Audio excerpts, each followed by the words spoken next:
It is one of the most magnificent stadiums in the world. They've come tonight to witness the much-awaited debut of the highest-paid player in football. Hoping to spoil it all is a team from 45 minutes down the highway. It is Hamilton versus Toronto at Skydome in Week 2 of the CFL on CBC. The Toronto Argonauts provide an endless list of stories. One of them a superstar who travels in style but who has yet to play. Last week, a muscle pull reduced Raghib Ismail to the role of spectator. Now he's fit, and we are minutes away from the rocket launch. Then there's Mike Clemens. The pinball is a proven CFL star. He takes the slightest opening, the narrowest of gaps, and turns them into major gains. Not to be overlooked is a flamboyant quarterback. Also an established star, Matt Dunnigan runs an explosive offense. The Hamilton Tiger Cats aren't nearly as big a story, which may have been just fine with David Beckman when his team faltered in the season opener. Todd Dillon had little success as Hamilton's starting quarterback. He won the job from Mike Kerrigan in training camp, and Kerrigan will watch Dillon start again tonight. There are Ticats who'd love to steal this show from the Rocket. Derek McAdoo is one. And Rico Cartwright, himself a proficient kick returner, who turned a few heads in Hamilton last Saturday, is another.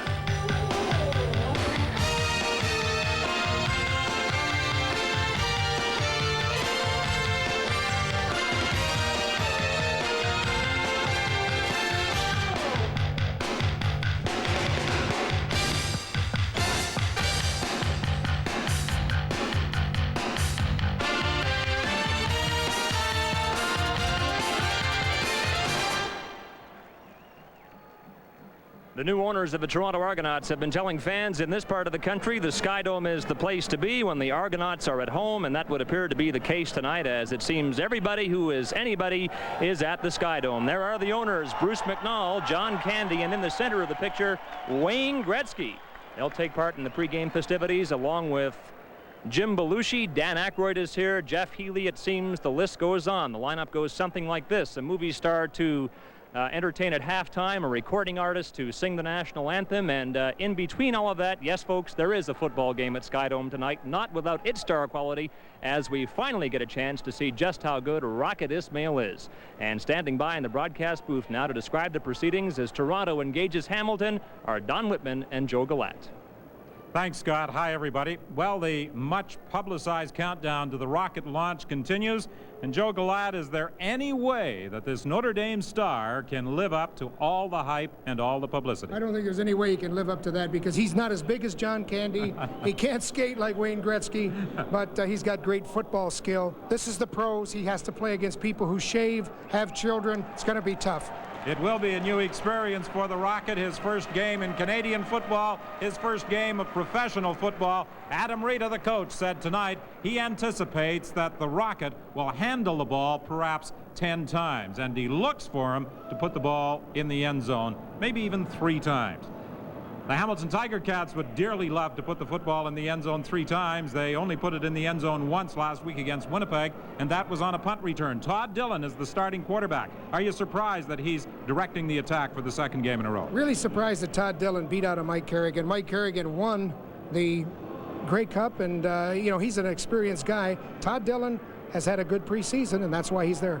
Well, the coach, David Beckman, told us that Todd Dillon was the better quarterback at training camp, and thus he earned the start last week, and he starts again tonight against the Toronto Argonauts. Now, let's rejoin Scott O. Well, Don, on the field and off this season, there should be nothing ordinary about the Argonauts, and that should apply to the performance of tonight's national anthem, because standing by to sing it right now is Jeff Healy. We'll get to it in just a moment. First, we want to tell you what's coming up on Live at the Half at Skydome tonight. Rocket Ismail goes through his launch this evening, but the pinball, I suppose, will just keep on bouncing off tacklers as he's done with distinction for the past 2 seasons in the CFL.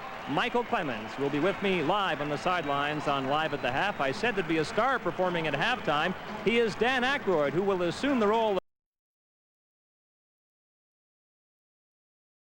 of Elwood Glover, and he'll be performing with the Blues Brothers Band tonight. There he is, getting ready for the rocket launch. Number 25, Rocket Ismail, as Don mentioned. We're waiting to see if he can possibly live up to all the billing, all the hype that he has brought with him from Notre Dame into the CFL. And now we're all set for the national anthem with Jeff Healy.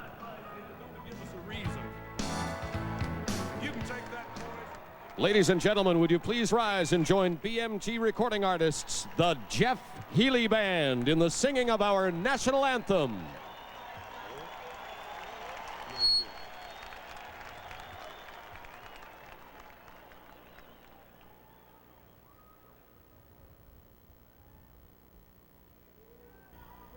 Oh, Canada, our home and native land, true patriot love in all our sons' command.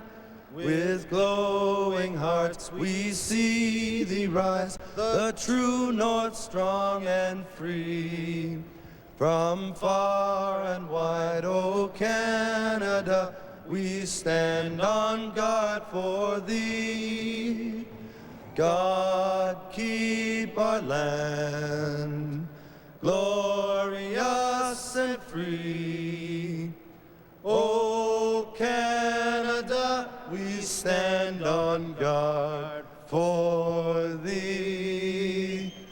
Oh Canada, we stand on guard for thee.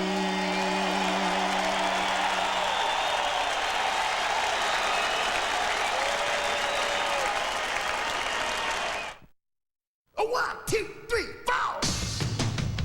Hey!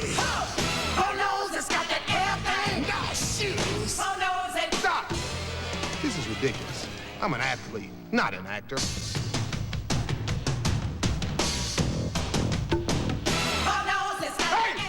Where's that music coming from? You know I don't have time for this. But I do. Hit it! Yeah! Who knows it's got that air thing? The CFL on CBC. Brought to you by Sport OV, real life beer. By GMC Truck. And by Diet 7-Up. Challenge your taste.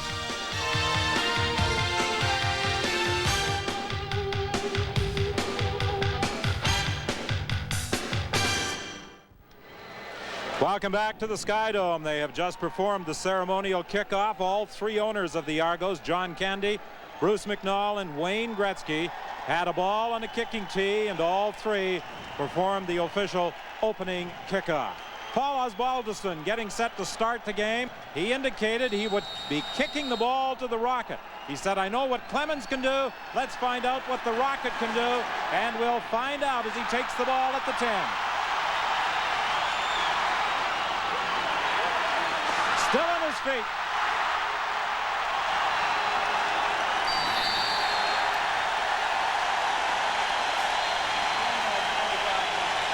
Ernie Schremeyer finally made the tackle at the 23-yard line. A 13-yard run back after a 65-yard kickoff. We saw both skill and we saw some men trying to get him. They wanted to make a tackle on him, and look at the gang tackling here. We got to slow up, got him lassoed. Matt Dunnigan starts at quarterback, an impressive debut against Ottawa, completing 23 of 36 attempts for 325 yards. He swings it out to the pinball.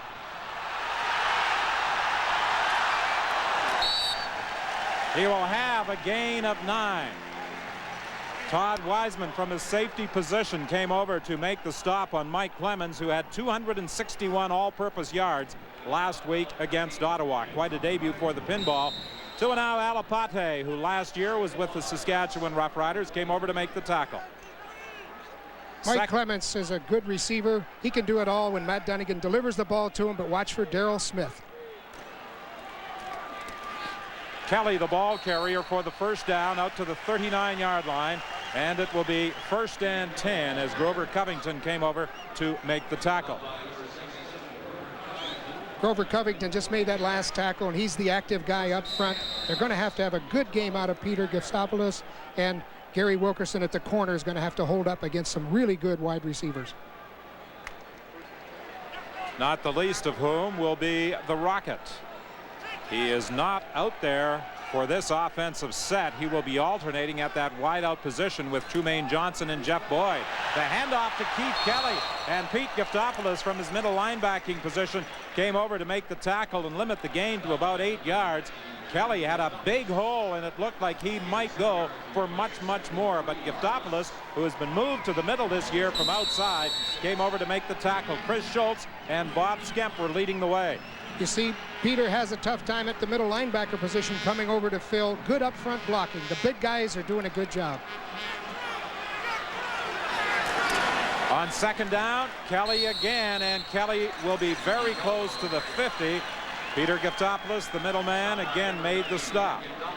That's what they want to do. Matt Dunnigan, if he can start out with the running game, he can control them up front, and he has good pass protection if they're thinking run. Dunnigan indicated that when the Rocket is in the lineup, he would have to change his drop because of the speed of the Rocket. He did not feel he could take his normal 5-step drop. He tried to flip that one out to Clemens, and Giftopoulos, who seems to be all over the place making tackles, was over there to bring down the pinball after a gain of about 3 yards. Well, that's got to make Peter happy. He came up and made a great tackle. That's what they want to do. They want to get good, solid front-on tackles because every one of the receivers at Toronto can make yardage after they catch the ball, and they've got them spread out all over the field. The Rocket has still not been in on this series as Matt Dunnigan throws for Jeff Boyd for a first down at the 33. Wilkerson made the tackle. Boyd was the leading Argo receiver in game 1, 7 receptions. Matt Dunnigan took a hit as he threw that football, and he limps to the Argo huddle, but he is going to stay in there. Matt Dunnigan's a competitor, and he takes a lot of hits. He has a terrible time when he hits the turf here. He gets back up, shows what he's got. He's made out of the right thing, and perfect pass route, perfect timing on the route. A gain of 25 yards. It is 1st and 10. The ball is at the 33.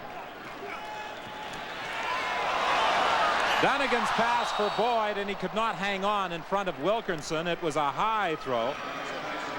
Mark Dennis hit quarterback Matt Dunnigan just as he released that football. Well, that had to hurt Matt because he was really looking for Boyd to come underneath the clearing route. As he stepped back, he looked for Boyd, didn't have the time to do it. Mark Dennis is right in on him, and Hamilton promised they would do that. They're going to play the receivers tight. They're going to get good pass rush out of their blitzing. Matt Dunnigan is now heading off to the sidelines, and Ricky Foggy will come in to play quarterback. Matt looks a little woozy as he's going off. You can sort of tell the way he's walking that he took a good shot. I don't know where he's hurt. It looks like he's got a little bit of a chest pain, but you never know where he's hurt on a play like that. Don't think it's any of the extremities, so he might have had the wind knocked out of him, or he might be just a little bit dizzy. In either event, you've got a good, solid football player, Ricky Foggy, over there.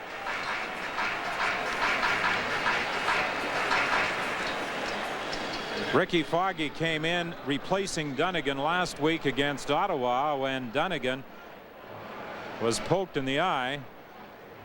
Dunnigan was out for a couple of series, and Dunnigan will have to go out for at least 3 plays.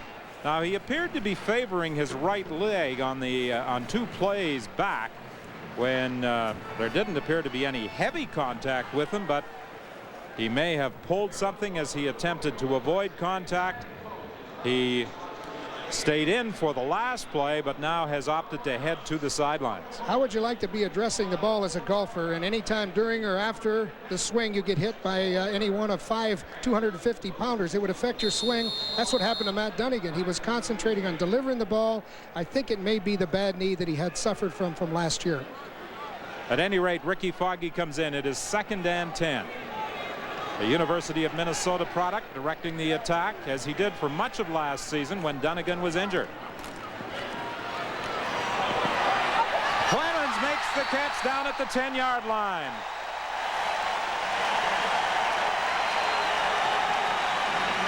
Dunnigan or Foggy, they don't seem to lose a beat with that arsenal of offensive weapons.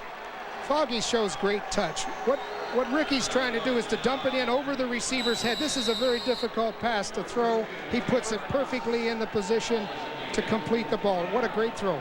Nice catch. Trumaine Johnson lines up wide to the right. It's 1st and 10 from the 11-yard line. For Boyd in the end zone, incomplete. He was being covered by Wilkerson. The fans down in that corner thought that Wilkerson had perhaps interfered with Boyd, screening him, but there was no flag. They wanted face guarding, and that is not face guarding. As long as the quarterback throws that football, the defensive back, the corner, can play the receiver man to man. So there's nothing involved in face masking. You have to have your hands in his face to have face masking. Any other part of the body is not face masking. Obviously, Pinball can do more than catch and run as he threw a block on Dennis. This is an end zone pass intercepted by Terry Wright. It was intended for Andrew Murray, and Terry Wright went up and made the interception as the Hamilton Ticats snuff out a Toronto Argonaut drive in the end zone. I want to take a moment to show you one of the most bizarre plays of this young CFL season. Second quarter last night in Edmonton, the Gizmo Henry Williams found a lane, took off on a certain touchdown, but hold everything. Well, the Giz couldn't hold it as it turned out. The ball popped inexplicably loose at the 5-yard line. Sean Foodie picked it up and ran it back to midfield for Ottawa. Gizmo tried to blame this whole thing on his new shoulder pads, but no matter, the Eskimos still managed to beat Ottawa 40-33, despite that gaffe by the Gizmo, who in the first quarter had returned a punt for a touchdown. But that was an awful mistake that the Eskimos survived last night, Don. Yes, and they got an opportunity late in the game to win it. And a Jim Sandusky touchdown gave them a 40-33 victory. Todd Dillon on the first play, throwing for Earl Winfield. Incomplete. Reggie Pleasant was running with Winfield in the lineup for the first time. He had a hip pointer at training camp. Well, Todd Dillon is certainly a key to this offense of Hamilton. And Derek McAdoo, their fine running back, is somebody that they're going to want to get the ball, keep things loose, and then give the ball to McAdoo. But Rico Cartwright has 4.2 speed in the 40, and he can move. Well, the Hamilton coaching staff feel that in Cartwright they do have an individual who can match the speed of the Rocket. That remains to be seen. Dillon will put it in the air, and it is incomplete. That's one of the problems that he is going to have, according to those who watched him in training camp. He has the speed, but he has to be able to catch the football, and Dave Beckman feels that might take some time, and he will have to be patient with Cartwright. Well, it's going the way Dave Beckman said it would go. They're going to be a tough football team, and he's putting a lot of stock into Paulus Balderson in the kicking game to help him out of this hole.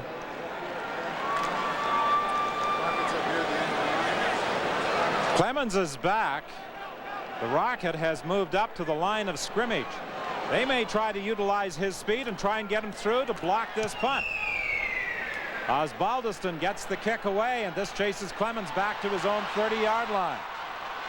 I don't think the Argos really anticipated seeing the Rocket lining up at the line of scrimmage, but Coach Adam Rita attempted to utilize his speed on a possible block on that punt, certainly make Hamilton aware that he would be coming from that left side.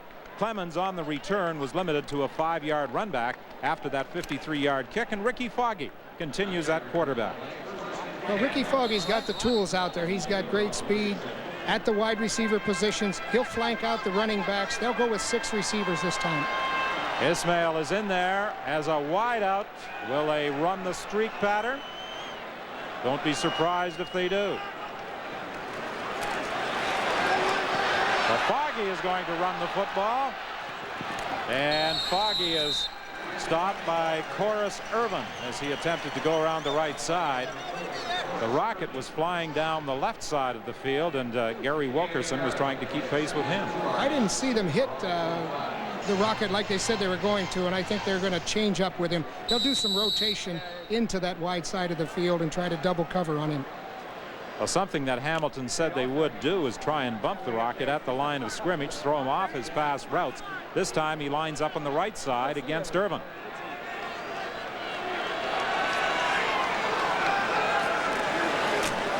Second down play, and the give is to Kelly. Keith Kelly will be close to a first down. He had to get to about the 48.5-yard line, and it appears he's close enough. Jones made the tackle. Matt Dunnigan rests at that Toronto Argonaut bench. We have had no word as to the extent of the injury. It looks like he's got an ice pack on his leg and a lower leg, incidentally. So knowing Matt, he'll be back in the lineup. Third and less than a yard. Foggy will likely keep. He gets the first down out to the 51-yard line. 6:50 is the time remaining in the opening quarter. It's still scoreless. Let's join Scotto.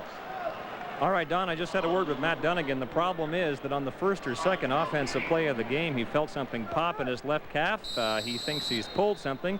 It's got ice on it right now, as you can see, but his best guess is it will not get any better over the course of the next 3 hours, and so he could be done for the night. Disappointed over it because he felt that early in the game the Ticat defense was giving him a lot. He felt that he was in for a big night. And he was looking forward to the debut of the Rocket.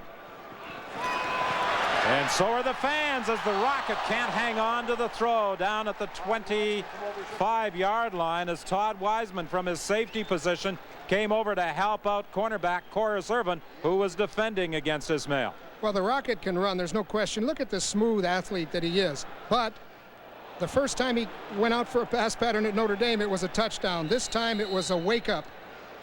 I think he got rocked pretty good on that one. The Rocket got rocked. Todd Wiseman, initially a draft choice of the BC Lions in 1987, now with the Ticats, making the play from his safety position on 2nd and 10. Foggy being chased and caught. No, he gets away from Alapate. And he'll convert this into a first down. It appeared as though Alapate, from his inside linebacking position, had caught up with Ricky Foggy and was going to drop him right at the line of scrimmage, but he broke away. Well, the end of this play is more significant than anything, but you've got the wide receivers spreading people out, running them off downfield. Ricky Foggy is a running back when he tucks the ball away. He's had 100-yard rushing games very commonly, but Hamilton puts a good lick on him here. Ricky's slow to get up. It looked like he twisted his knee on the tackle. Todd Wiseman was the last man in, and Wiseman put a pretty good lick on Ricky Foggy, and he was just a little slow in getting to his feet, but he is going to remain in there for the Toronto Argonauts. They certainly don't want to see Foggy going down, losing Matt Dunnigan, the starter, early in this opening quarter. It's still scoreless here at the Sky Dome. It's 1st and 10. The Argos are at the 48 of the Hamilton Ticats. From the short punt formation, all sorts of movement at the line of scrimmage. Foggy tried to do the audible. He wanted to get the receiver to pick up. Actually, what he was going to do is pick up the blitz. He thought he had something on the wide outs, but when you have a backup quarterback in there, they're not used to his voice. Schultz and Ferrone both seem to move. Toronto number 69, still first down. And Ferrone is called for the illegal procedure. It will be 1st and 15. The ball moves back to the 53-yard line. Ismail comes left. Boyd goes wide to the right again from that short punt formation. Foggy for Smith. He's wide open. First down at the 30.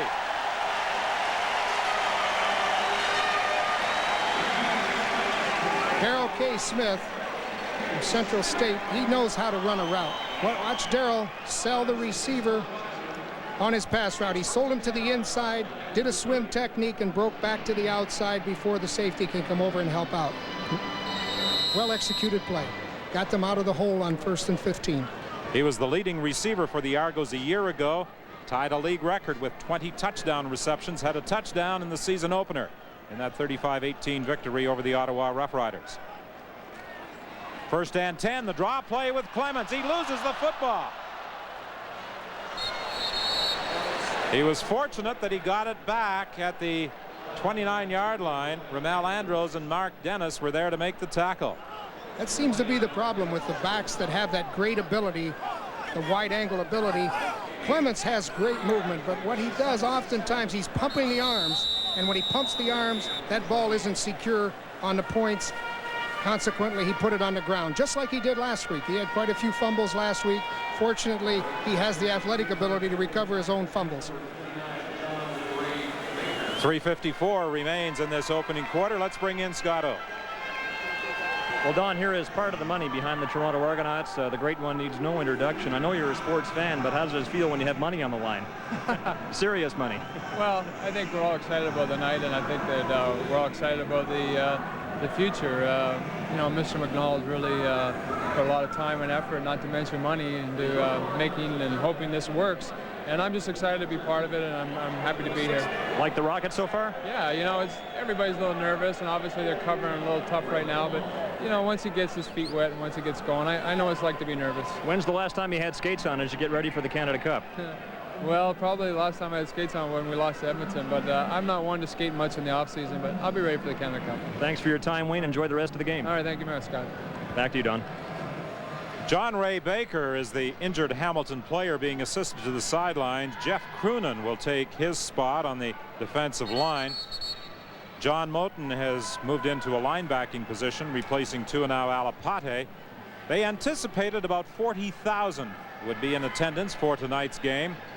As of this morning, they had sold 35,000 tickets.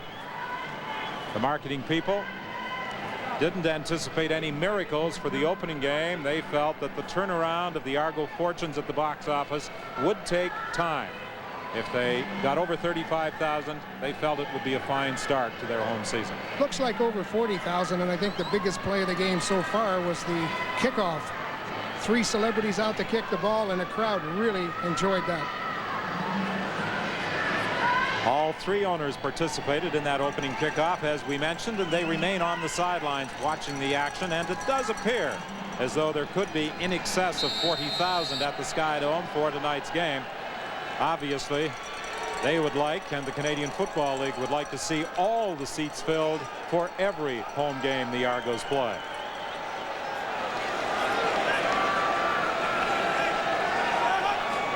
Second and 7.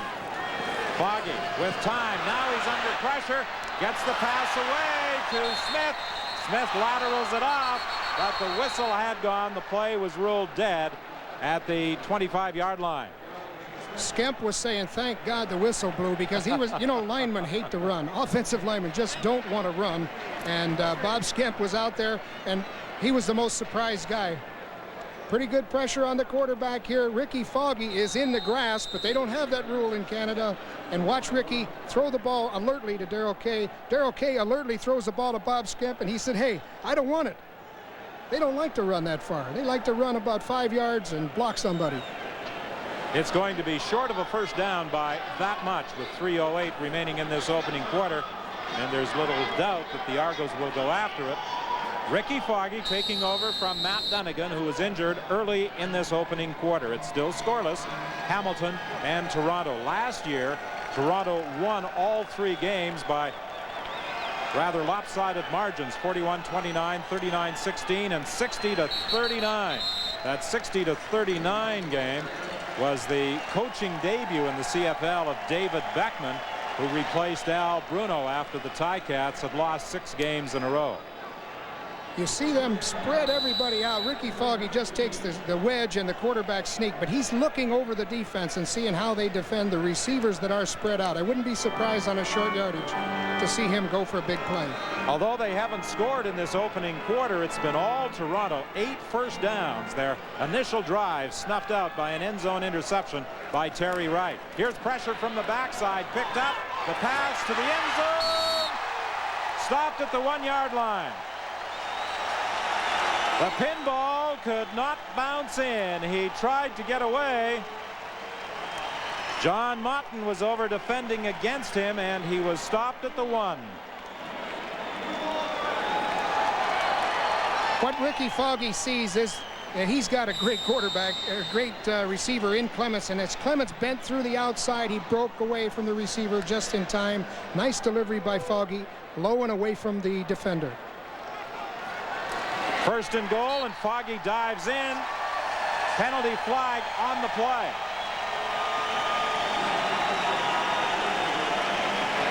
Nevertheless, the penalty is against the Argos. They are first on the scoreboard here at the Skydome. And it's a penalty against Hamilton, so the touchdown stands as Ricky Foggy gets the first of the season here at the Skydome. Well, Hamilton only had 2 plays and out, and it's been Toronto all the way. Toronto has had a good drive, and it was snuffed out by the interception. The nice thing about Toronto is that they've got a backup quarterback like Ricky Foggy to go in there and to throw to a guy like Darrell K. Smith. Not to mention Pinball Clemens, the Rocket, Jeff Boyd, Andrew Murray. What an array of talent Argo quarterbacks have to throw to. Lance Tromick adds the point after, and with 1:35 remaining in the quarter, the Argos lead 7-0. We'll be back with the Toronto kickoff after this. Although big plays excite the fans, Joe, from a coaching standpoint, I think this is what they like to see. A good drive, 11 plays, 72 yards. That's exactly right, Don. Hamilton hasn't got the ball. They've had the ball only 2 plays, and Toronto has just been dominating the game and hitting those seam patterns. McAdoo on the kickoff return, and a swarming Toronto defense brings them down. The ball pops loose, and the Argos have recovered. So the Argos, leading by 7, recover the fumble on the kickoff, and they'll get a chance to add to their 7-0 lead.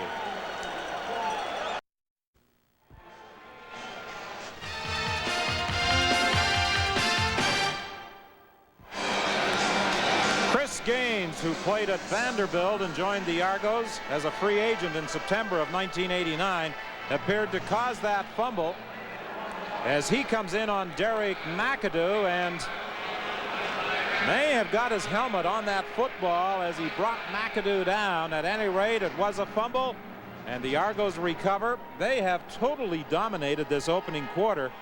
Although they've only scored once, they had another touchdown drive wiped out by an end zone interception by Terry Wright. But now it is 1st and 10. The ball is at the 28.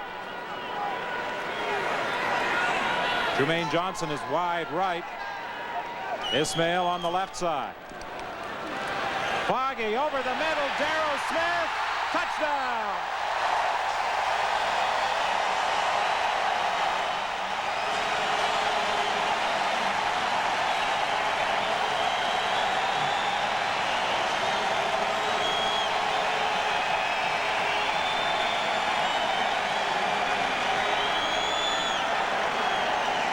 Well, this offense established a league record last year with 689 points. They have the tools to better that total this season. The thing that gives Ricky Foggy the ability to run the football and the ability to throw the football, that gives Ricky Foggy that dynamic problem for the defense. Darrell K. Smith, one of his favorite receivers, but Ricky was looking for Ismail. Turned, found Darrell K. beating his man Jackson over the middle, and there it was. It was just delivered right on time. Lance Chomick with the point after, and with 1:10 remaining as Darrell K. Smith celebrates in this opening quarter. It's 14-0 Toronto. And if what we've seen so far in this opening quarter continues, that's going to be one extremely tired group of defensive players wearing the black and gold of David Beckman's Hamilton Ticats.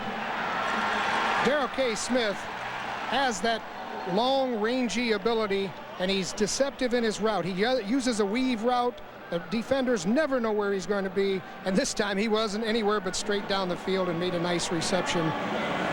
Excellent concentration on the football. Ricky Foggy is one of those guys who can deliver the ball when he sees a receiver open, even in his secondary receiver, which is what it was.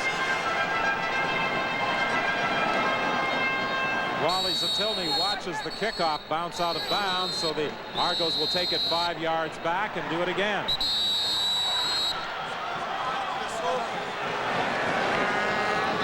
Okay, the coach is talking now about what to do against man coverage.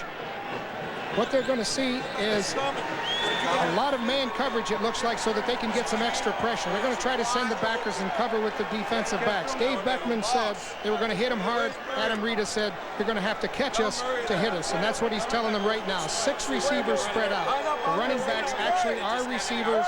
Ricky Foggy looked for the rocket. Beckman has had what he wanted in the first quarter. He got the interception. He bent, but he didn't break on defense. Now they've broken the game open with the fumble recovery on the kickoff that set up that last touchdown.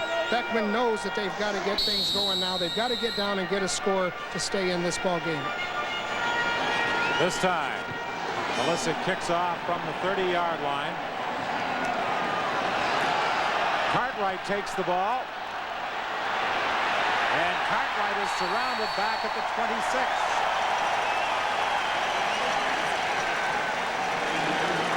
Well, neither of the speedsters, Ismail or Cartwright, have had enough room to demonstrate their running ability so far in the game. A 12-yard run back after that 66-yard kickoff, and it must seem like an eternity for Todd Dillon since he was last on the field. Well, the pressure's on Todd. He's only had 2 plays in the first quarter. He'd like to get his running game going.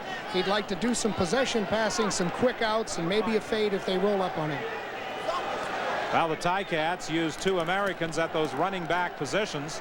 McAdoo, who has the ball, and Herman Hurd. And this is a gain of about 6 yards. From Hurd, they are looking for an improvement in his blocking skills. They feel he runs well, but has to improve as a blocker. Sanderson is trying to block Holloman out of the play. Does a good job of just turning him. He takes Holloman the way he wants to go, and that opened up a hole. 2nd and 4. Dillon throws to the sidelines. Hurd makes the catch, and that will be a first down. They spot the ball at the 39. That's what they'd like to do. They'd like to keep things working downfield. That's important for Hamilton to get a drive going. That's a big first down for them because they're answering the challenge. That's the initial first down of the game for the Hamilton Ticats. This is only their 2nd possession of this opening quarter. 10 seconds remaining. Hurd, the ball carrier, and his advance will be limited to about 3 yards by Mike Campbell. And that should be the end of the opening quarter here at the Skydome. Well, David Beckman said that's not enough. 3 yards isn't enough on first down. They need to get 6, 7, 8 yards. That puts the defense on defense. Then whatever the offense does, they can run, they can pass. They have a challenge. But Ricky Foggy now knows what he wants. He's telling Dunnigan, hey, I got the man coverage. I picked it up. I looked around the field, saw what I had. Apparently time for still one more play before the first quarter comes to a conclusion. Todd Dillon trying to dump it off over the middle. There are penalty flags. Rocky DiPietro was the target, and it could be that Carl Brazeley interfered with the veteran slot back, and it may be a pass interference call.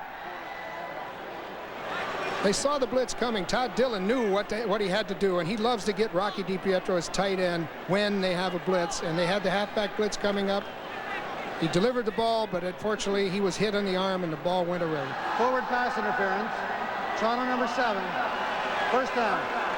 Carl Brazeley is called for the forward pass interference. The quarter cannot end on a penalty, so it will be a first down. The ball is at the 52. Just to the right of the frame, you see the interference, Carl Brazeley on Rocky DiPietro. Just a little bit, though. Dillon steps up into the pocket. He'll run it. Campbell makes the tackle at the 51 of the Toronto Argonauts. And there are no penalty flags, and that is the end of the opening quarter, with Toronto comfortably ahead by 14.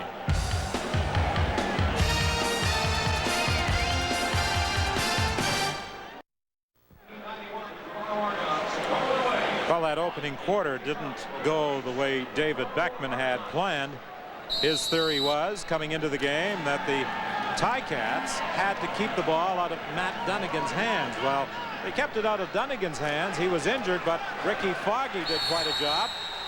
And that was a broken play as Todd Dillon was looking for Herman Hurd. And there was some confusion with the rookie running back, and Ryan Warren was there to make sure that Dillon wasn't going anywhere.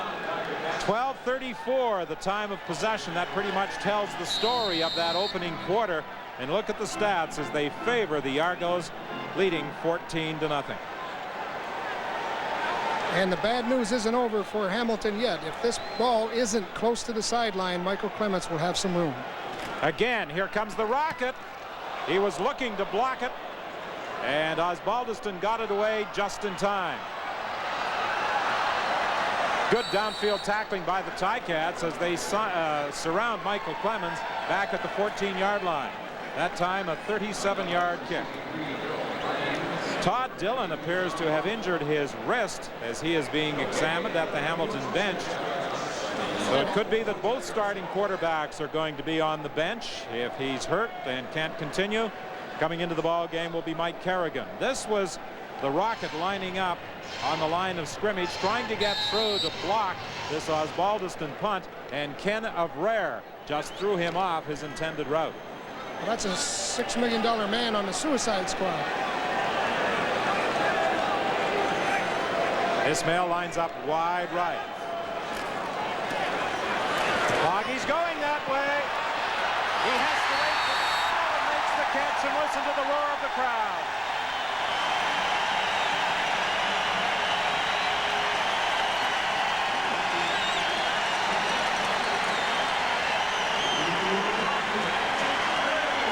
Rocket's mother, Fatima, enjoying his first reception in the Canadian Football League as that takes the ball to the 52. There's a smooth athlete going downfield. He said, hey, this is what I like to do. Don't let me block any more kicks. Let me do this. And the crowd reacted to his initial reception in the CFL.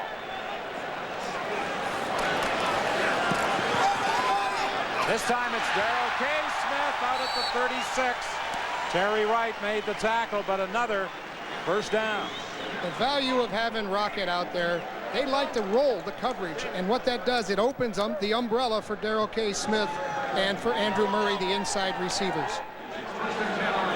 Coach Adam Rita says they have a certain package designed for the Rocket. If he stays in all the time, it limits the Toronto offense. Yeah, they just run him straight down the field and throw the ball to him. Pretty limited, but pretty effective. Ricky Foggy will run the football to the 12. Well, that's the Canadian football game at its best. Cover the receivers, do a good job of pass rush, but that extra guy, that quarterback that is a running back, what a great play that was by Ricky Foggy. Saw the receivers covered, had pressure, just put the ball down and took off. You know what Ricky Foggy is? He's a gym rat. He never goes home at night. He loves to work out at the stadium. He is the kind of guy that is an athlete because he's worked so hard at it, and he's in great shape year-round. 6 times last year he ran for better than 100 yards in a game. That's a 23-yard run for Ricky Foggy. The reverse with Clemens, still on his feet, but finally Alapati and Moulton bring him down back at the 20-yard line. Well, you can see the frustration by Alapati, Moulton, the Hamilton defense. They've rushed the passer well, at times done a good job at coverage, and then Foggy runs with the football. When there's a seam, Foggy seems to be able to find it. When there isn't any, he's able to run with the ball. A loss of 6 at 2nd and 16. The Argos have converted 5 of 8 second down opportunities. Movement at the line of scrimmage. Kelly was offside. Kelly jumped the count as the Argos had 3 receivers lined up to the right. You know, Adam Rita had a good point. He said, the reason that I like this kind of football is that it's fun. He said, I get bored with it. Procedure. Toronto number 1. Still second down. Well, Kelly moved, but apparently Darrell Smith did as well. Let's go down to Scotto. Well, Don, Hamilton right now is not ruling out at starting quarterback, but as we speak, Todd Dillon has no motion in his throwing arm. His right arm from the elbow down, the result of a contusion, a deep bruise suffered when he was hit by an Argo with the helmet. I don't expect we'll see him for the rest of this half at least. 2nd and 21. Ricky Foggy on the move again. He got a block from Andrew Murray, but is stopped at the 10-yard line.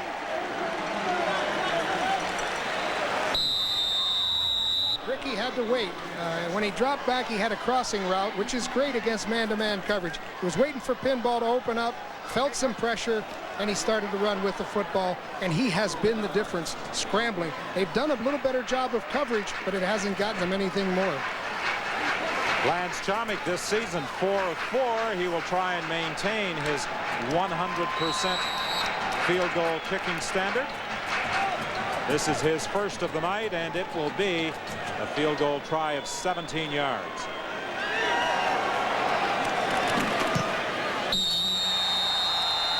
.10:28 remains in this first half as the Argos increase their lead to 17 points.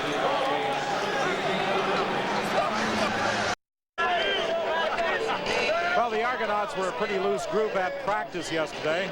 I think they had all better stick to football. But as Adam Reed has said, the objective is to have some fun. He said it's just a football game. We're not trying to end world hunger. Well, no wonder they hurt their legs. You know, they look like they've overextended it there a few times. But I'm sure Adam is happy with what's happened because he's been able to get things going when it is a good pass coverage situation. Foggy's taken off and run with the football. So that has to make him happy because they can't cover those receivers forever. 4 seconds maybe, but not forever. Chomik kicking to Cartwright down at the 5-yard line. He had a 90-yard touchdown return late in the game in the Ticats season opener against Winnipeg, but he is stopped at the 25 by J.P. Izquierdo. That was a 20-yard run back, and Mike Kerrigan will be the Hamilton quarterback replacing the injured Matt Dillon. Well, Kerrigan wanted a chance to show that he still has it, and he's a good football player. Mike reads defenses really well. I think Dillon probably a little better scrambler, but Kerrigan likes to throw quick. Kerrigan is more of a rhythm quarterback, and teams defensively often will try and take him out of that rhythm. But once he gets it going, he can be dynamite. Earl Winfield makes the catch for a first down up at the 51-yard line. Well, Earl's a gamer, and I'm sure that he was anxious to get into this football game. Kerrigan had the time. Good job up front. He delivers the football to Winfield on the bend in. Nice play, nice starting drive. 27 yards on Kerrigan's first pass of the night. He was intercepted twice against Winnipeg last week. He was looking for Kenneth Ware, but the throw was over his head. It will be 2nd and 10. Nothing wrong with the protection. Sanderson did a good job up front. I think that's key. Sanderson has to be able to keep Hallman out of there. That's an important thing. Kerrigan had the time. 2nd and 10. The ball is at the 52. 9:21 remaining in the half. 17-0. The Argonauts lead. Kerrigan is caught from behind by Warren. Brian Warren, the rush man. He's the designated wide side rush man, and what they want out of Brian Warren is just what they got. They blitz the backers one-on-one. That's when Warren has to come through and make the play. Mike, right there, Mikey, right there. Whoa, Mikey, whoa. Mike, whoa. You can see Brian Warren coming in and just does a great job, extra effort, leaped out and got the ankles of Kerrigan. Probably the problem, Kerrigan not as mobile as Dillon. They flushed him out of the pocket. Warren made the tackle. Osbaldiston now punting. Clemens is back there, takes the ball at the 30-yard line. They run the reverse with the rocket. But there is a penalty flag.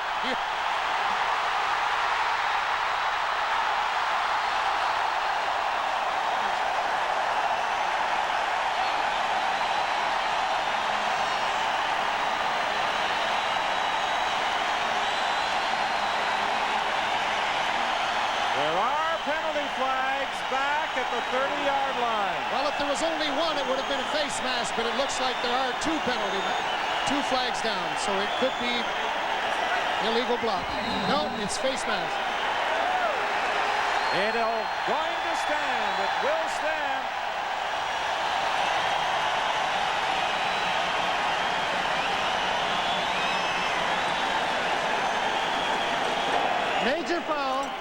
face mask, Hamilton number 17.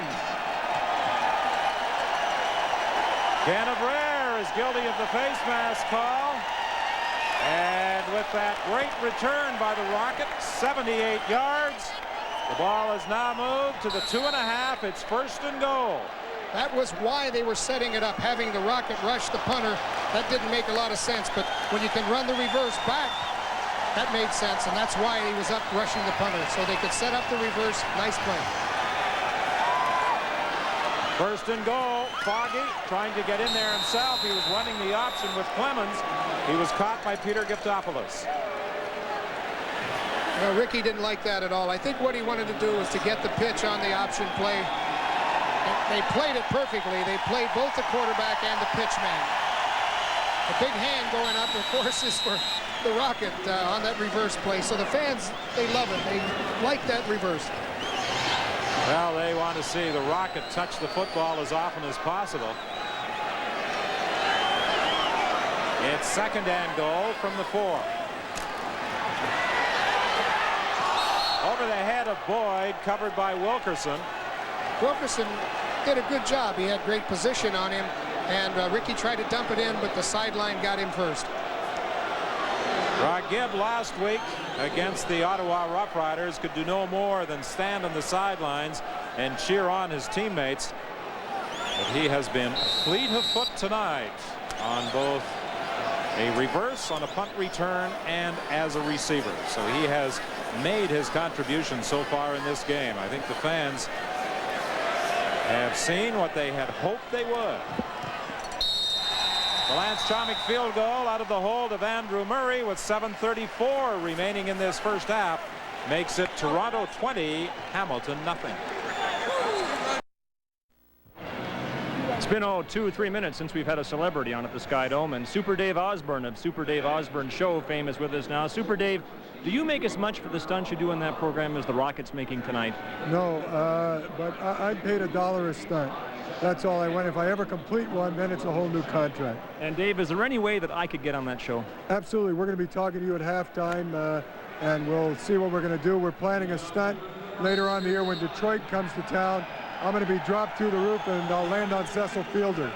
Okay, thanks for your time, Dave. I appreciate it. How about the run by Ismail? Something else, eh? Phenomenal. He's the best. Well, over in Hamilton, they think they've got a pretty good receiver in Earl Winfield, and he continues to demonstrate his ability to catch the football. He will have a first down up at the 47-yard line, a gain of 13. Well, Winfield does a good job on Ed Berry. He sells him that he's going to take off up the field, good body lean, and still able to make the break. Harding and Hallman are putting pressure, but they're getting a little bit late because they had a good job up front by Harley and Riley. 1st and 10. Over the head of Lee Knight. Hallman was pressuring quarterback Mike Kerrigan from the backside. That may have forced Kerrigan to hurry that throw. It will be 2nd and 10. You can see the frustration up front. The Hamilton big guys, they're not very happy with the way things are going. And I know Kerrigan wants to get everybody settled down. He really can't complain about his protection. He's got to stay in the pocket. If he calls that from the line of scrimmage, his pocket pass got to stay in the pocket. Nurse wide to the left. Winfield lines up to the right. Quickly to Winfield, and he can't hang on. Ed Berry was defending. There's a penalty flag at the line of scrimmage. A little bit anxious on the defense on the blitz, and I think they got him offsides. Kerrigan's a pro. Got him on the snap count. Procedure. Hamilton number 23. Decline. 3rd down. Procedure call against Rocky DiPietro. So the penalty is declined by the Argos, and the punting unit will come out. DiPietro, of course, the all-time leading pass receiver in his CFL career. What they do this year is if you draw them off sides, that is a penalty. And I think Rocky, using his experience, jerked and tried to draw the defense off sides. They called it against him instead of the defense. Osbaldiston angles this one out of bounds, and with both the Rocket and Clemens back to return this kick, the fans react. That's the first time that Ismail has lined up as a punt return man, and they were kind of hoping, I'm sure, here at the Sky Dome that they would get another opportunity to see the Rocket as a punt returner. But that one was angled out of bounds. There were penalty flags on the play. A lot of pushing and shoving taking place after that ball went out of bounds, and we'll get the call from referee Jake Ireland. Holding, shot on number 35 on the return. First down. Bruce Elliott, who did not play in the season opener, is guilty of the holding call. 6:01 is the time remaining in this first half. The Toronto Argonauts will have the ball at the 40 when we return. On Live at the Half at Skydome tonight, the CFL's MVP of last year, Pinball Clemens, will join me just before live music fills the stadium. The Blues Brothers Band, led by Elwood Blues. Dan Aykroyd will entertain the crowd here and our audience. Bruce McNall and company doing everything in their power to make the Skydome the in-place to be when the Argos are at home. And Don and Joe will have a first half highlight. Don? Well, the fans at the Sky Dome, and it appears as though it's a crowd in the vicinity of 40,000, have been entertained by the Rocket and by Mike Pinball Clemens. Clemens, as we mentioned in the opener against the Ottawa Rough Riders, had 261 all-purpose yards. At that pace, he'd finished the season with over 4,600 yards. Last year, he set the league record of 3,300. I don't think there's anybody who anticipates that he'll get 261 per game. Grover Covington, the all-time CFL sack leader, gets another with help from Tuanao Alapate. You know, it's interesting the number of changes that Hamilton has made defensively. Grover Covington himself has played 164 games for the Hamilton Tiger Cats. All the rest of their defensive players have a combined total of 156 games. Grover Covington did a good job on the twist, and I'm sure Ricky Foggy isn't very happy with his protection on that play.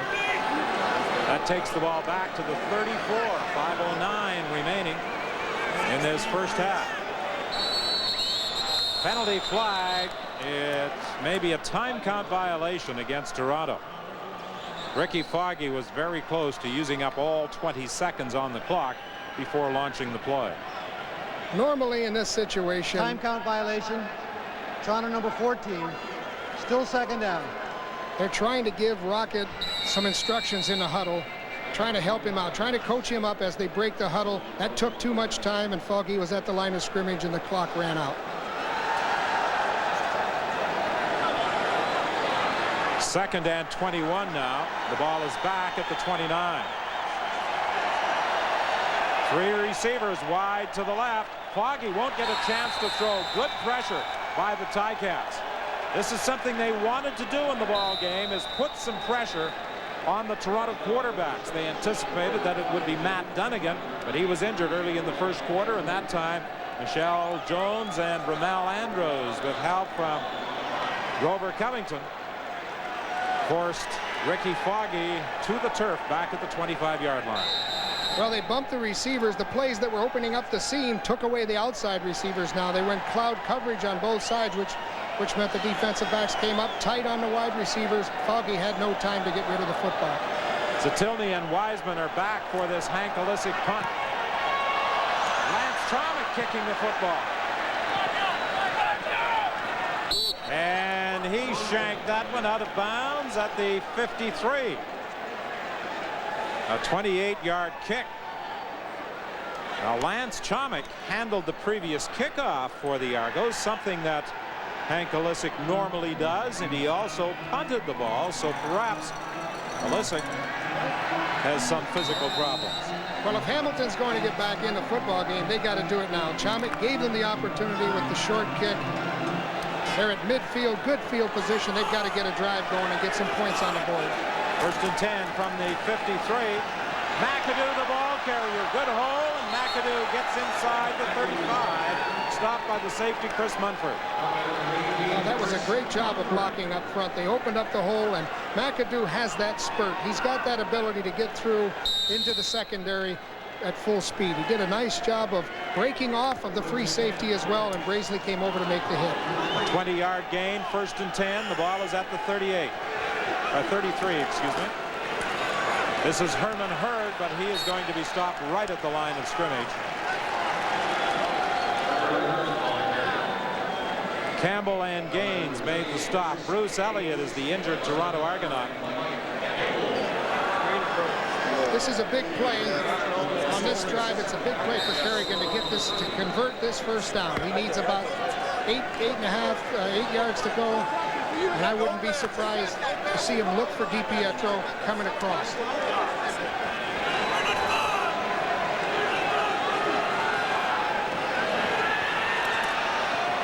Kerrigan's pass knocked down. Carl Brazeley got his hand up. Herman Hurd was the intended target, but Brazeley aborted the throw by Mike Kerrigan. Carl Brazeley is one of those old pros, and I know what Kerrigan's thinking, that he had the receiver. Brazeley took it away. What a great jump. Fully extended, knocked the ball out of his hands and saved a big play. And Hurd, looking back at that pass, took quite a hit from Reggie Pleasant as Carl Brazeley knocked it down. Paul Osbaldiston will be attempting a 37-yard field goal.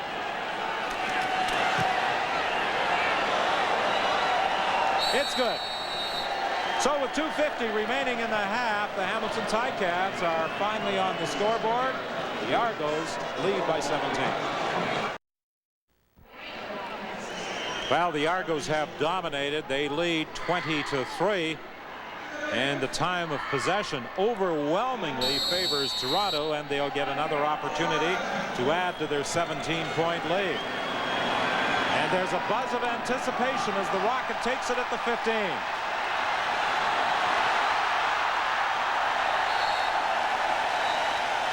He tried to accelerate through that opening, but Lee Knight was able to close it just in time after a 29-yard run back. What they are doing now is just man coverage, letting Rocket find its way. I wouldn't be surprised they'll come back and do a little bit of zone coverage. What they'll do is come back and cross block to open the Rocket. Rocket on this play is just looking for any seam that he can find. You see there's a good block that sprung him through the first part of the secondary, and it's a nice pickup. 1st and 10 from the 43. Handoff to Clemens. Terry Wright stopped his forward advance after about 3 yards, and downfield Wilkerson and Murray do some pushing and shoving, but nothing serious is going to develop out of that altercation. We're going to see that all night. The wide receivers are going to be bounced around by the defensive backs. Ismail lines up wide left this time. Boyd to the right. Ismail comes in to replace either Johnson or Boyd. He has taken over from Johnson this time. The pass goes to Boyd. It's incomplete. Deflected by Horace Irvin. Well, Horace was an all-World League of American football player, and he watched the quarterback's eyes. He saw Ricky didn't fool anybody with the play pass, and when he turned to come back, Horace was on top of the ball. Had he gotten both arms up, he might have intercepted it. Lance Chomik handling both the place kicking and punting chores tonight.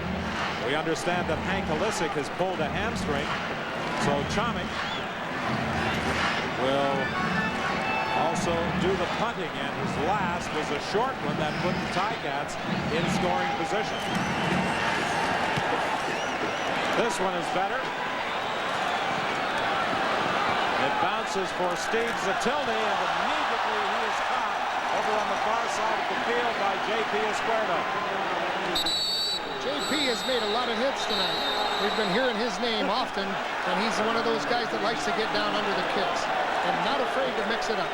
And there are penalty flags on the play as well.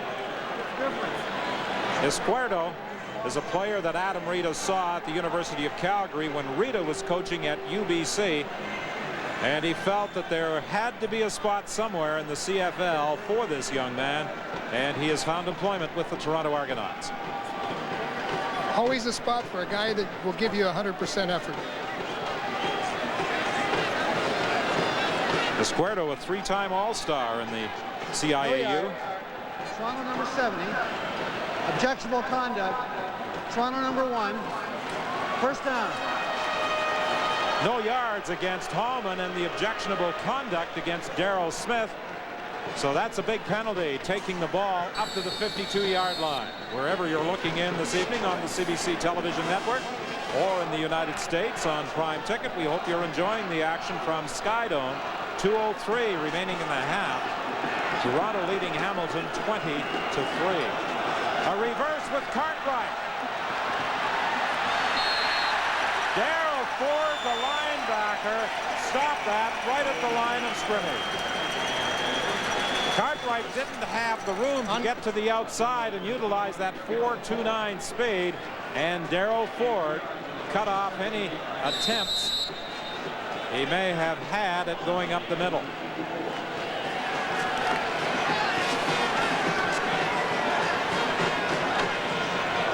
Second and 8.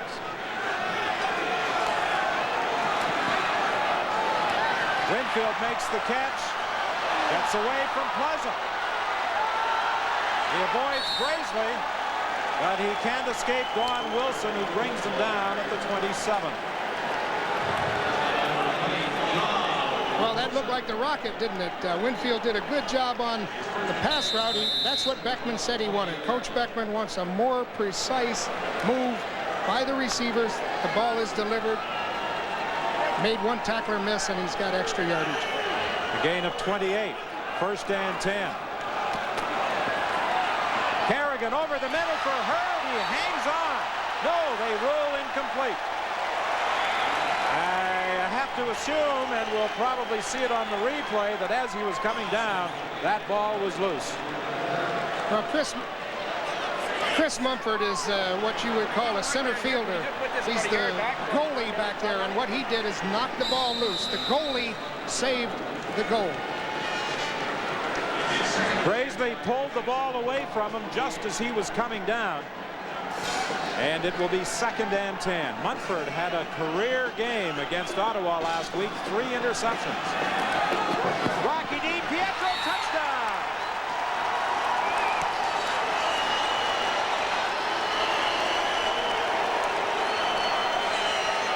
Penalty flag on the play, back at the line of scrimmage. But the reaction of the Ticats suggests it is against Toronto. Looks like it might have been roughing the passer.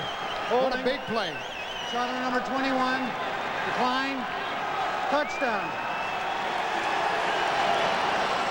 And the holding call is declined. What a big play by Rocky DiPietro. Well, that end zone is certainly not unfamiliar territory to Rocky DiPietro. He's been there a few times during his CFL career. Well, Kerrigan knows what Rocky can do. If he gets the ball anywhere near him, he's going to outfight the man. Good coverage by Graisley, but Rocky pulled it away from him, made the reception.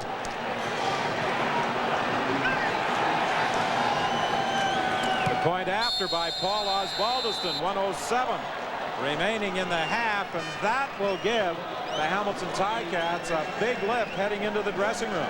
Well, Dave Beckman said this was going to be a street fight, and he knew he didn't have as much skill as Toronto, but he said he was going to be able to get out there and out-tough them. And Rocky DiPietro, interestingly enough, was one of the guys that Beckman talked about that meant the rough, tough guys from Hamilton.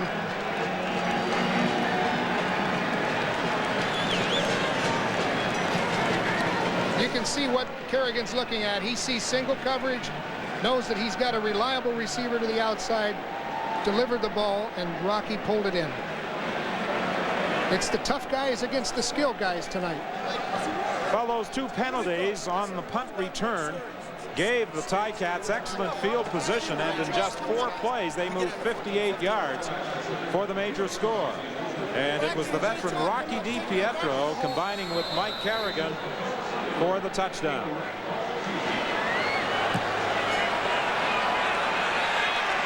The Rocket will get another chance to return a kickoff. Lee Knight gets him again, and this is another penalty call as the Rocket is brought down. 25 on 25. Lee Knight making the tackle. Well, Dave Beckman's got them emotionally cranked up, and he wants everybody to get a piece of the Rocket. Lee Knight got a piece of him, but unfortunately, he got a piece of his face mask as well. First down.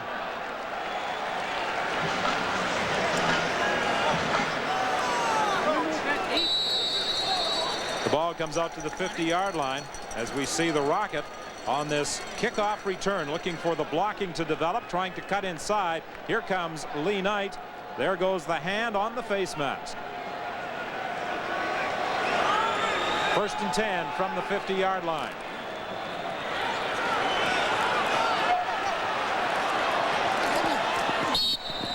Foggy gets out to the midfield stride. Is there a tendency on his part to think run as soon as he starts moving out there rather than pass? I don't think there's any question about it. Foggy had both guards pulling out in front of them, and I think all he was thinking at that time was, I'm going to get a good first down play. That's so important in starting a drive. The first play of a drive is very important. We picked up 6 yards. It's a good play. We're in the final minute of this first half here at the Sky Dome. 20-10, the Argonauts leading. 2nd and 4. Foggy's low throw bouncing in front of Mike Clemens.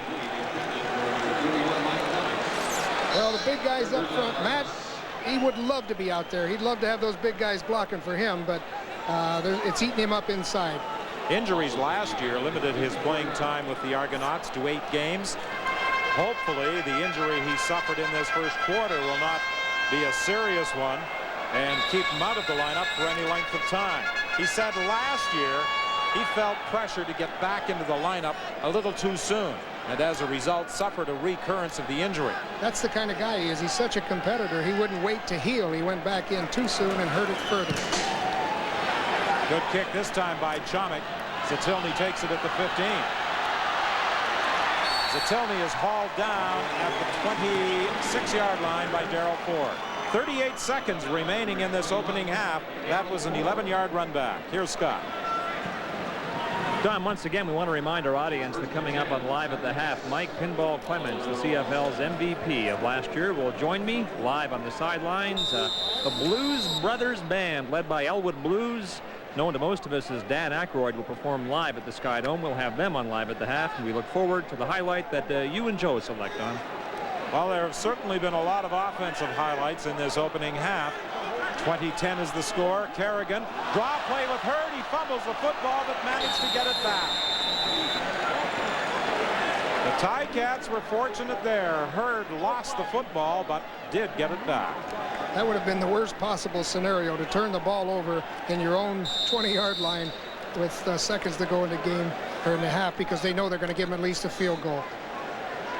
The draw play opens up with fine blocking. You can see what Sanderson has done. He's opened up the hole, and Hurd had to dribble the ball first in order to make the 5 yards.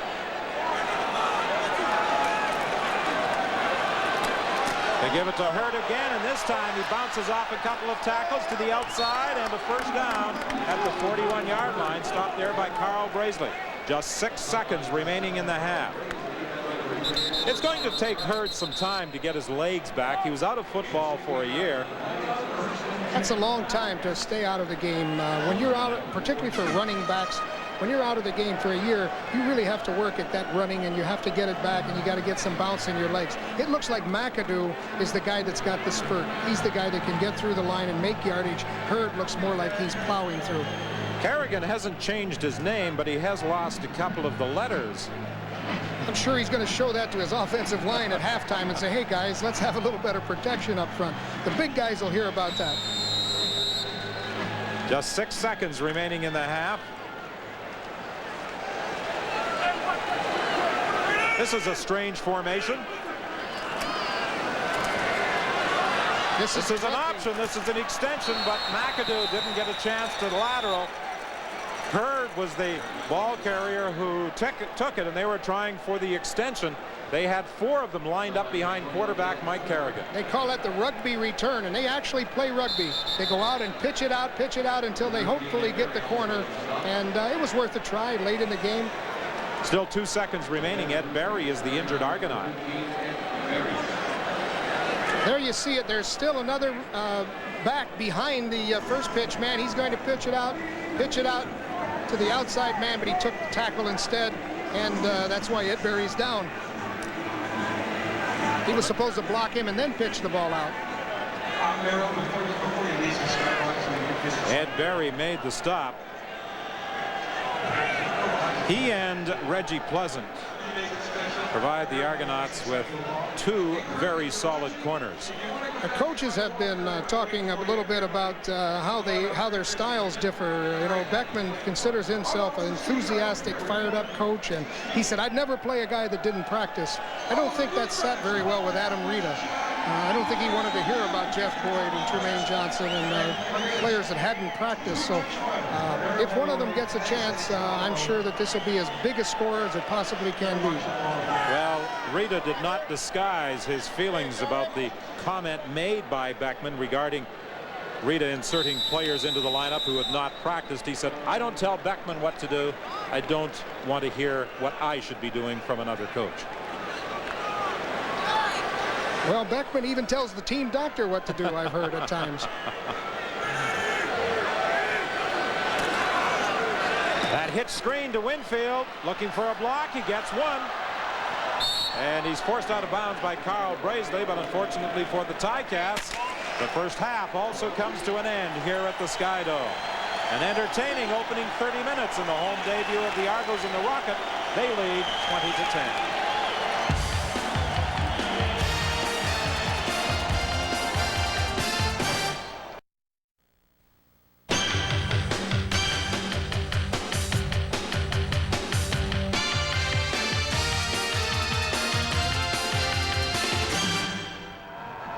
It is Toronto 20, Hamilton 10. Welcome to Live at the Half. Mike Clemens is proof that a player smaller than others can find happiness in the wide-open CFL.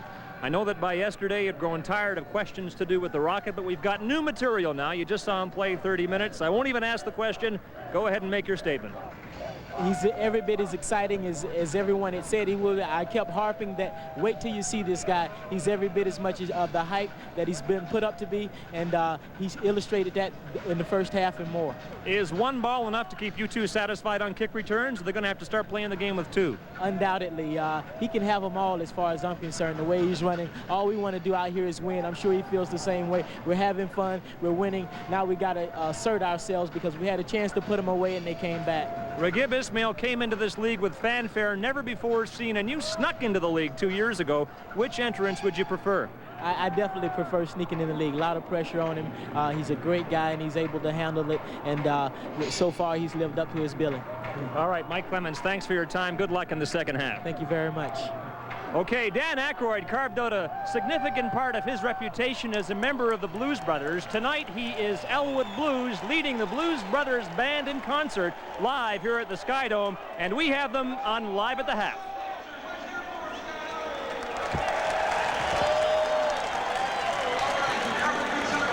Hold it. Thursday, the Winnipeg Blue Bummers are in town, and we got lots of prizes, lots of surprises. We've got tons of giveaways coming up.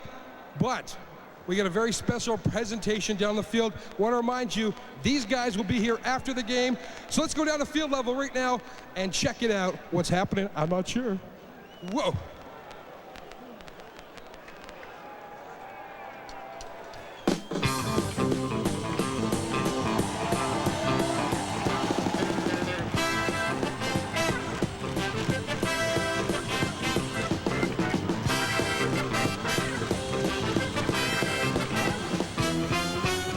Good evening, football fans, and welcome to the Sky Dome.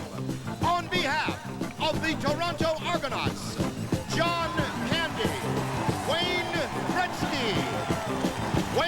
Gretzky, Bruce McNall, we are pleased to present for your halftime and post-game entertainment, direct from their triumphant European tour, the Blues Brothers Band, with show stars Larry Thurston, Eddie Knock on Wood Floyd, and from Calumet City, Illinois, et la région Outaouais, Mr. Elwood Blues. This is the Elwood Blues Review.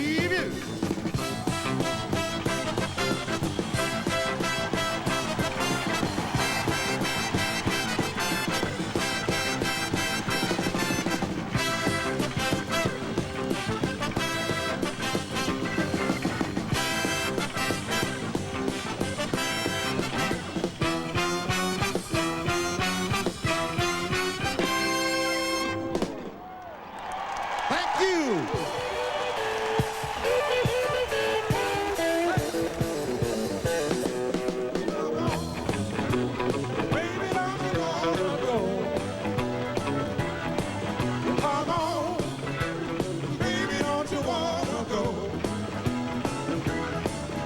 Same old place, sweet home Toronto. Hey, come on, baby, don't you wanna go? Come on, baby. Come on, baby, don't you wanna go to that same old place, sweet home Toronto? Hey, 1 is 2, 2 and 2 is 4. Lucy and Candy coming up through that back door. Hey, hey, baby, don't you wanna go? Got that same old place, sweet home Toronto. Come on, Louis, blow.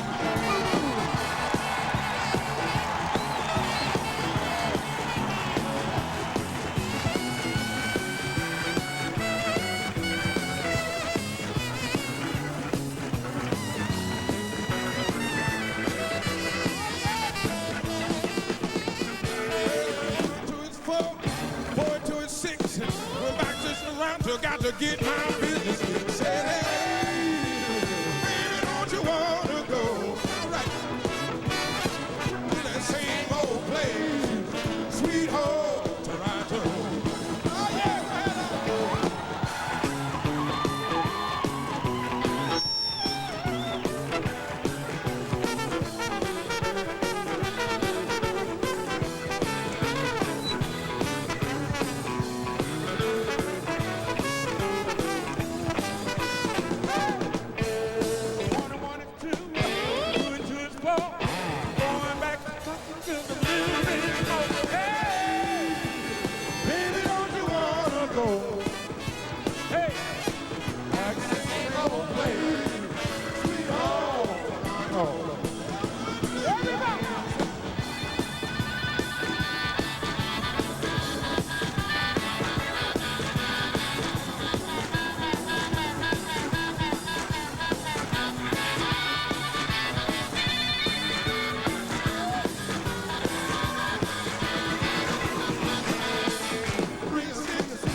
Gretzky, you're looking mighty fine. To go back to that same old place, sweet home Toronto.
Brothers Show Band direct from Europe. We will be back to entertain you at the game. At the post-game, ladies and gentlemen, we will be here to do a full set for you. So please stay after the game to enjoy Elwood Blues Review.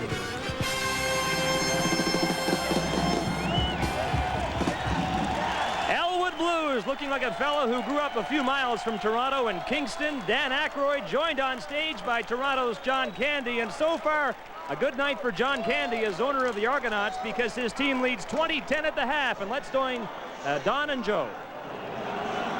All right, Scott. Well, showbiz has certainly taken over here at the Sky Dome. Not only did the Blues Brothers entertain, but the Rocket lived up to advanced billing. A pass reception, but more importantly, a run back, Joe, of 78 yards. Not the way most people anticipated it would be returned by the Rocket. They set it up by having him at the line of scrimmage and then ran a reverse for 78 yards. Well, we wondered what he was doing, but, you know, up there rushing the kicker. We had the $6 million man trying to get in on a punt, but Rocket knew that would set up what would later become, and on this particular play, the reverse. So when Michael Clements, the pinball, came upfield, Rocket was already streaming downfield, took the ball on the reverse and did some fancy footwork with some good blockers out in front, and he looks like poetry in motion. He's a fine athlete and a nice run back. Paul Osbaldiston actually did a good job of cutting off the angle, and then Corus Irvin came over to make the tackle on the Rocket, but the fans came alive when he touched the football on that reverse and the punt return. Well, they come alive when they show him on the scoreboard. I mean, the fans are really happy with the Rocket here, and you can tell that he's going to excite some people.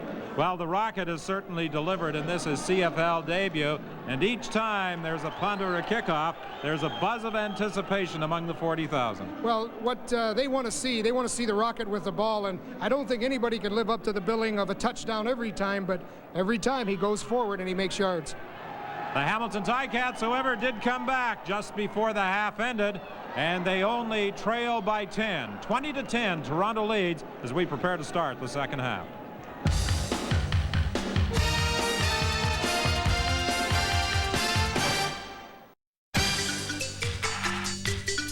The CFL on CBC. Brought to you by Sport OV, real life beer.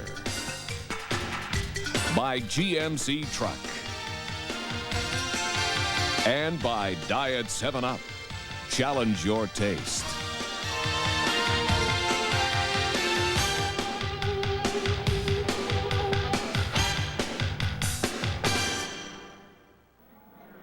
Adam Rita is the head coach of the Toronto Argos, has his team in front by 10 at the half. What about this party atmosphere? Is it rubbing off on the players? I'm not sure. I haven't noticed it, really.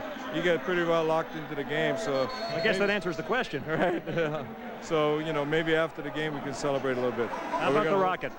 He's not bad, is he? He's a lot of fun to watch, and we use him a little bit more than we anticipated, but the guys want to use him, so let's go for it. Yeah, he played just about the whole first half. Right, he did, and hopefully we can get him the ball a little bit more in the second half. What's the story on your quarterback, Matt Dunnigan? Is he done for the night? Yes, he is. Looks like he pulled a calf muscle. All right, Adam, good luck in the second half. Thanks for your time. Thank you very much. Back upstairs to Don Whitman and Joe Galat. Thank you, Scott. The Toronto Argonauts leading by a margin of 20-10 as we prepare to start the second half. That late touchdown by Rocky DiPietro got the Ticats, Joe, back into the ball game. The 42nd career touchdown for Rocky DiPietro, the CFL's all-time pass reception leader. But look at the time of possession. The first quarter totally dominated by Toronto. They scored 2 touchdowns in the opening quarter and had another wiped out by an end zone interception by Terry Wright. Hamilton, under the direction of Mike Kerrigan, after both Matt Dunnigan and Todd Dillon were injured, managed to get their offense in gear late in the first half. Pretty good balance for the Argos as far as their passing and running game is concerned. This is a team that obviously is going to throw the football a lot, but tonight they've been running a fair bit under the direction of Ricky Foggy, probably running more tonight than they will with Matt Dunnigan at the controls. Richard Nurse on the kickoff return, brought down at the 40-yard line by Brian Warren. That was a 25-yard run back. Well, the passing statistics have to be a little bit off-center because of Foggy calling a pass and then running with the football. But Hamilton has to be encouraged. They're getting the ball to nearly all of their receivers. They're featuring their wideouts, which is what they normally do. Kerrigan has to be encouraged with DiPietro's reception, and he wants to get this thing going and get back on the scoreboard. They're in this ball game. McAdoo will get a gain of about 5 as he drove up the middle to the 45-yard line. They like to get Toronto working backwards. They want to get them back on their heels and make sure they have good pass protection for Kerrigan. Beckman is telling him, don't worry, let's have some patience. We can run with the football. Dave likes to establish the line of scrimmage first. And they're doing a good job up front. Riley, Richardson doing a good job of paving the way. On 2nd and 5. Pass is complete to Lee Knight at the midfield stripe for a first down. Don Wilson took Knight out of bounds. That's something that Beckman stressed yesterday. We have to be patient against the Argonauts. We can't get too excited. And Mike Kerrigan has showed some poise after taking over from Dillon in directing the attack. And that's what they like. That's what Kerrigan likes, timing patterns. You see Knight made the break. The ball was there as he made the break. That gives Kerrigan a little confidence in his receivers. 1st and 10 from the midfield stripe, trailing by 10 points. A fake inside. Kerrigan sprinting out and throwing to DiPietro, incomplete. DiPietro scoring the touchdown, the 42nd of his CFL career. He's the all-time leading pass receiver, 673 catches. They're now working on Ricky Foggy at that Toronto bench. Well, that looks like the rib area, and that's not a lot of fun. When you get hurt in the ribs, that can affect both your running and your throwing. Willie Gillis is the number 3 quarterback on the Argonaut roster. 2nd and 10, Hamilton.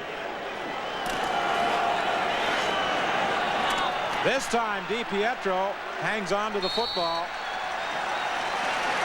but he'll be about 2 yards short of a first down. Well, Kerrigan's a little bit upset because he wanted to get the first down, and he's got to fault the receiver for making a break less than the sticks, less than the first down marker. And I'm sure he's a little bit upset they didn't get the first down. However, they are in Toronto territory with good field position, and they can get the ball back if they hold on this next drive. DiPietro and Kerrigan live in St. Catharines, and the two of them drive to practice at Ivor Wynne Stadium on a daily basis. Well, they got to be on the same page. They're in the same car. I'm sure they talk pass patterns and various plays on that drive from St. Catharines to Hamilton. That's what Dave Beckman wants. He wants the ball right into the sideline. He wants to restrict the area that their return people are able to have. Well, we thought they had done that against the pinball last week, but he ran one back for 94 yards. We'll be back after this.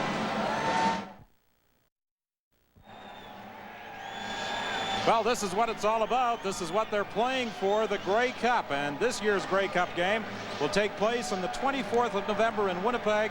The Winnipeg Blue Bombers, the defending Grey Cup champions. You never ever got an opportunity to have your name engraved in this, did you, Joe? Oh, I wanted to drink from that cup many times, Don. Came close twice. Well, we'll keep it here for post-game, and you can have a sip then. Kelly with a good run out to the 21. And that is a Toronto first down.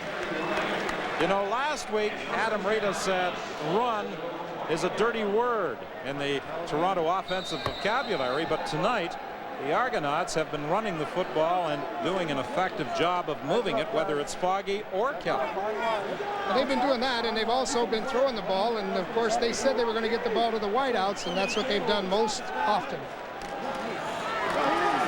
Kelly again, this time his advance is restricted to about 4 yards as he stopped at the 25 by Mark Dennis. When you lose a quarterback or two, I think you have a tendency to want to run the ball once in a while. You're seeing why they have a new rule in the CFL that there are 3 quarterbacks dressed for a game, because there are times when you need 3 quarterbacks. Talking about that Grey Cup game to take place in Winnipeg on the 24th of November. Already, we understand that something like 42,000 tickets have been sold for the game. Jones. Jones pursuing Foggy, but he could not catch him. Foggy is bounced out of bounds at the Hamilton bench, but he should have a first down. He had to get up to about the 31.5, and it appears that's where he was knocked out of bounds. Let's see where they spot it. Well, Foggy didn't hide the football, but his signature play is to roll out, and Ricky has that speed, the running ability to make something out of nothing, and that's just about what he did. He didn't fool anybody, but he outran them, and it's going to be very close to a first down. Close enough for a measurement. And that's the reason for the delay with 11:22 remaining in this third quarter. You know, we talked earlier about Adam Rita objecting to some of the comments that David Beckman made about players Rita inserted into his lineup for game one. The Ticats didn't like the advertising campaign that the Argonauts conducted for this season opener at the Sky Dome. They took exception to add saying the Ticats were just a bunch of pussies. I think there's always been a little bit of bad blood between Hamilton and Toronto, and it certainly is boiling right now. Obviously, Toronto's going to go for it, but look at Beckman. He wants nothing more than to get that football back and to make this a football game, and they're not out of it. They're certainly in the ball game, even with the fumbled kickoff, which gave them the 7 points. Could have been the difference in making this a very, very tight football game. When Foggy went out of bounds, he wiped out the yardsticks. He broke the chain, so they had to bring in a new set of yardsticks. That's how tough Ricky Foggy is. And Foggy keeps on the third down gamble and should have the first down. You know, a quarterback has to do so many things, and certainly the short yardage.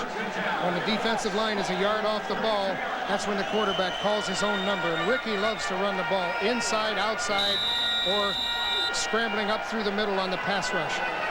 Here comes the new chains. I wouldn't be surprised to see Ricky Foggy put the ball in the air. He doesn't have this much patience. He's going to throw the football.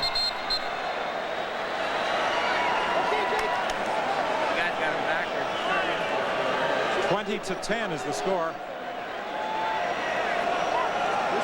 You see the marker bent just a little. Foggy and Ramel Andrews both rolled into it on the sidelines, and they had to replace those two markers and the chain. First and 10, the ball now at the 32. Ticats got a good punt by Osbaldiston. It looked as though they were pinning him in. Oh, the pinball.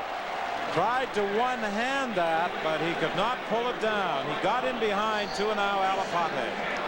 Well, Ricky hadn't thrown the ball in about 4 plays, and I think he's just a little bit excited. He let go of the ball, just let him maybe about 3 inches too much, and the pinball had a chance for it, certainly extended. Was a well-conceived play.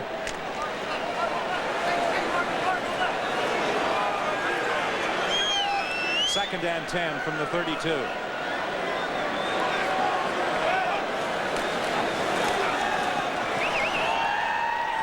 Darrell Smith was wide open, but the ball was over his head. Horace Irvin was over defending. Well, last week, Barnhall made his CFL debut with the Ottawa Rough Riders. In attendance at tonight's game, another number 16, Brett Hull. Do you think Bruce McNall would like to have Brett Hull playing alongside Wayne Gretzky in that Los Angeles lineup? Oh, I think he'd take him in a minute. And you know, if Chomik gets a good punt, they might call him for icing. Zatoni handles the ball at the 45, stopped at the 50-yard line. Ball comes loose. The Ticats say they got it. The Argos claim they've got it. And the officials rule in favor of Chris Gaines and the double blue.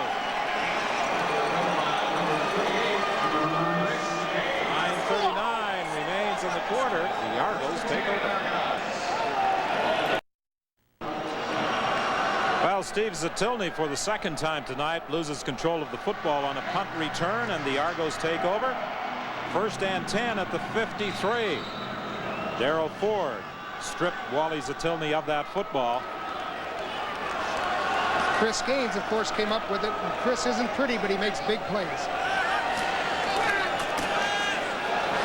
Foggy will try and run out of there. Jackson makes the tackle on the sidelines. Close to a 10-yard gain for Ricky Foggy.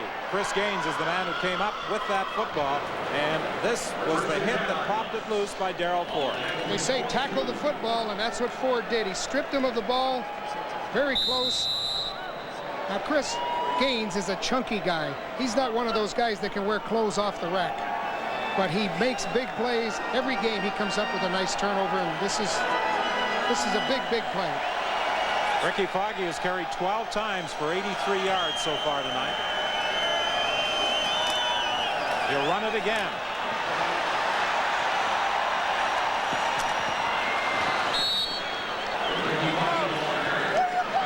I think Adam Rita wants to see him doing too much of that. Horace Irvin came up to make the tackle. Well, I think Adam Rita knows what kind of quarterbacks he has, because he's actually got one on the practice roster. So he's got 4 quarterbacks on this ball club. And if Ricky can't break the down markers, he tries to break the defensive backs.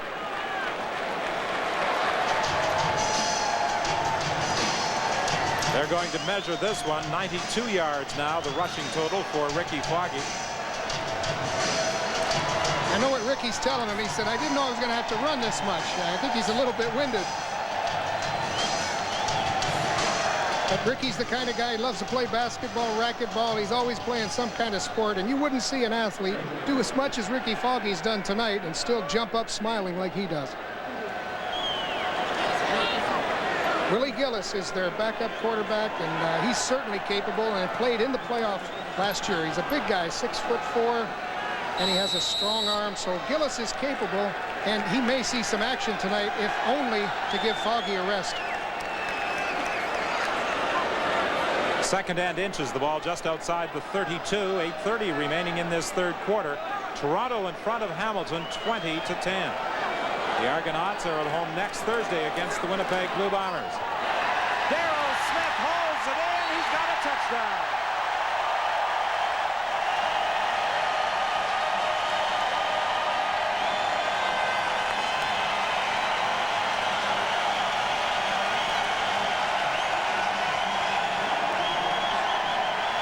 Excellent call by Foggy. He faked the handoff, caught the defense, and fired the touchdown strike to Darryl Smith, his second of the game, third of the season. That's the problem. When you take away the outside receivers, Foggy loves to throw that seam pattern, and he's got some fine people to run that route. Darryl K. Smith runs the seam route very well. The Rocket set it up. It was the Rockets' responsibility to cause that defense to defend the outside, and that's what he did. The point after by Lance Chonick. And the Argonauts lead by 17.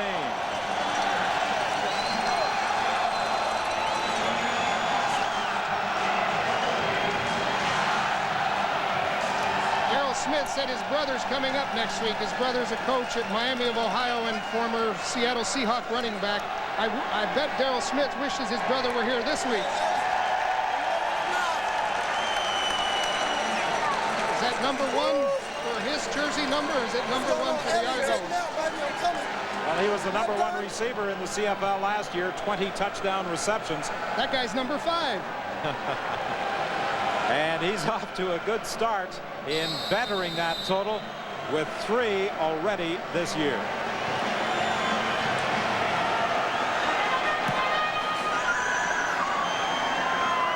McAdoo takes it at the 15-yard line.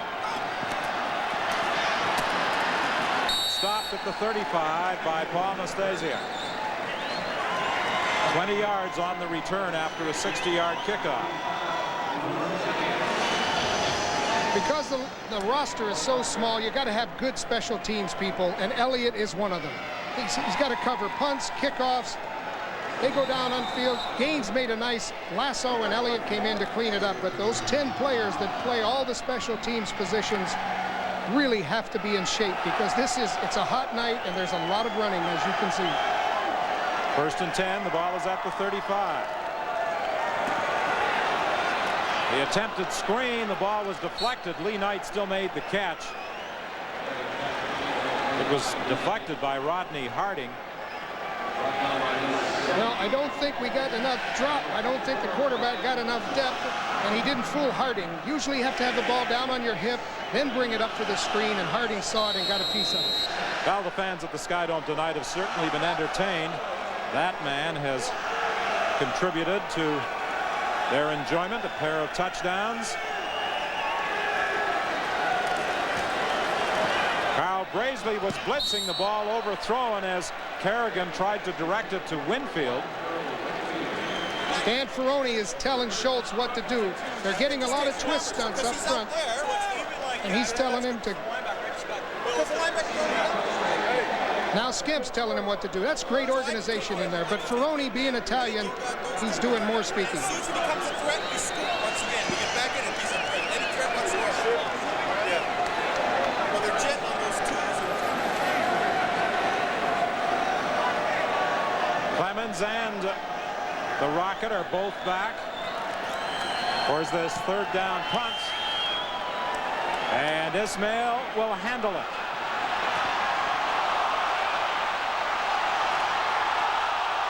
What a block that Reggie Pleasant put on Richard Nurse, trying to get Ismail around the corner. A 13-yard run back with 6:46 remaining in the third quarter. Brian Williams and Bobby Unser will be on hand to describe the action from the former home of the Toronto Argonauts over at the CNE Stadium grounds. That's part of the circuit.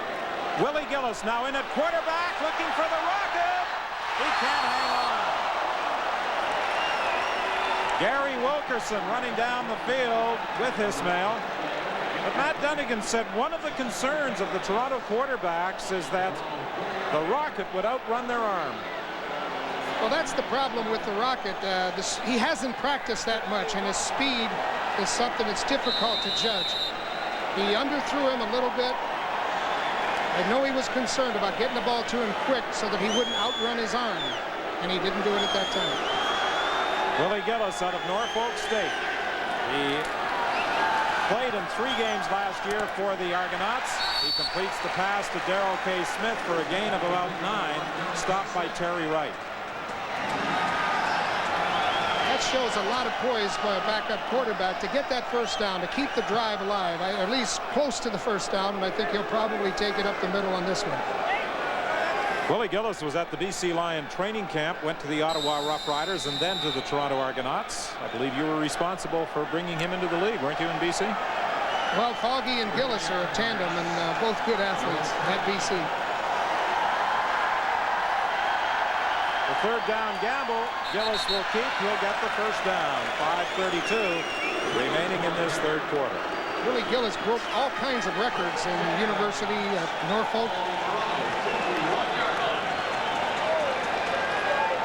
A little bit of problem with patience when Willie first came up. He wanted a touchdown on every play, and that showed me something, that the pass that he threw to Darrell K. Smith, a possession pass, knowing that he wanted to keep his team moving, keep getting the first downs, and we're going to hear from Willie Gillis. He's good enough to play.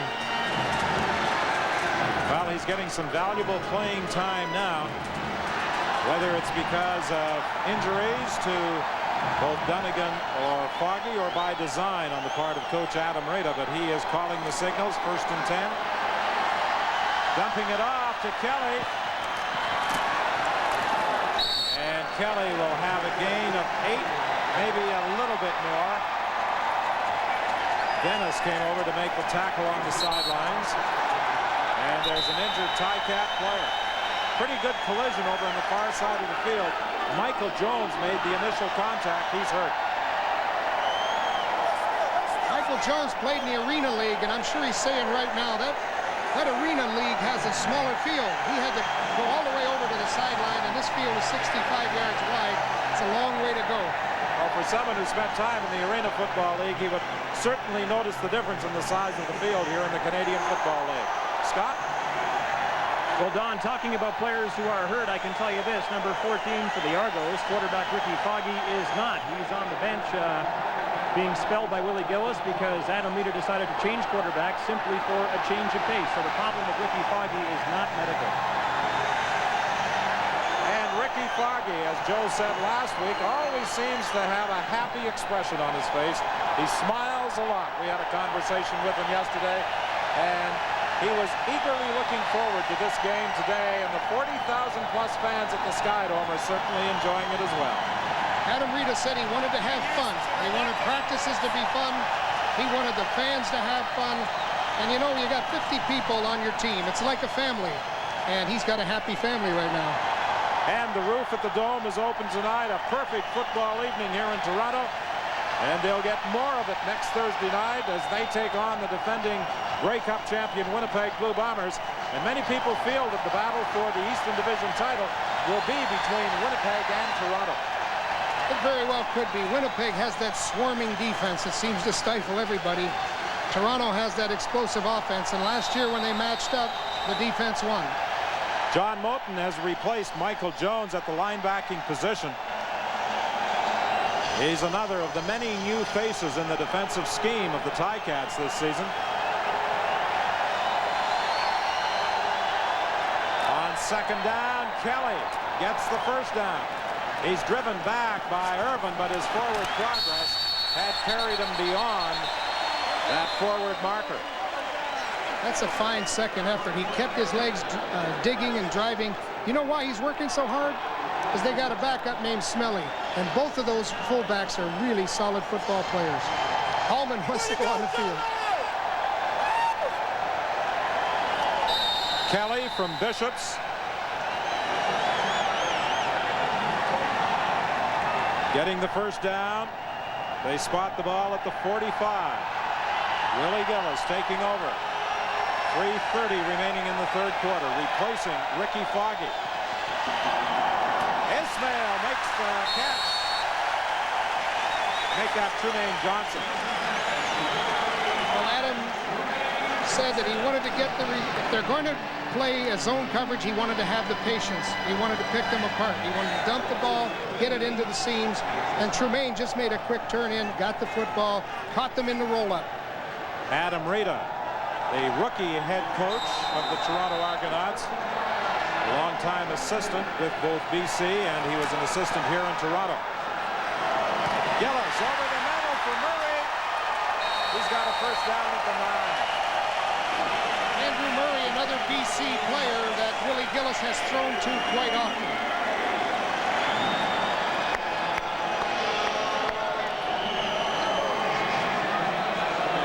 Willie knows Andrew Murray's moves because they played together at BC. He knows that Murray's going to take the inside on the seam, and he delivered the football. They're in good field position right now. They've moved 63 yards in 7 plays. It's first and goal. Gillis fakes. He'll try and run it himself. He gets to the 2. That's the Canadian game. Those quarterbacks run, and then when they get into a pile, they come out the other end. They really drive through people. Gillis had some people open late, but he didn't want to risk it. He wanted to take the ball in himself, and that's the mark of a good quarterback. When you get down inside your 20-yard line, the quarterback takes it in. That means you've got a leader. In the CFL, a mobile quarterback is almost essential to be successful. Unless you've got 5 600-pounders protecting him. Second and goal.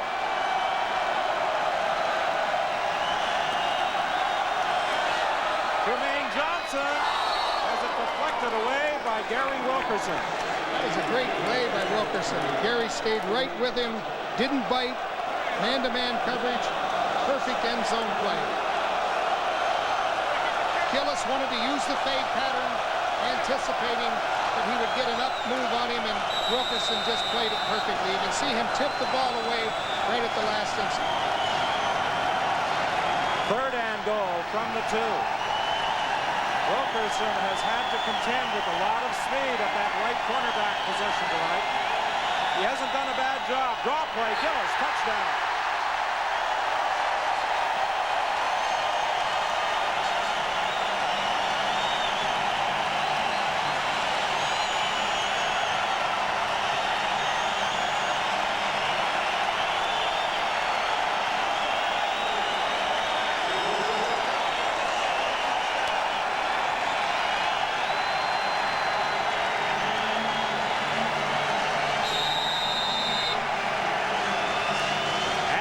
Rita, the coach, certainly gets involved during the course of a football game. He's patting players on the back, congratulating Willie Gillis as he scores the touchdown.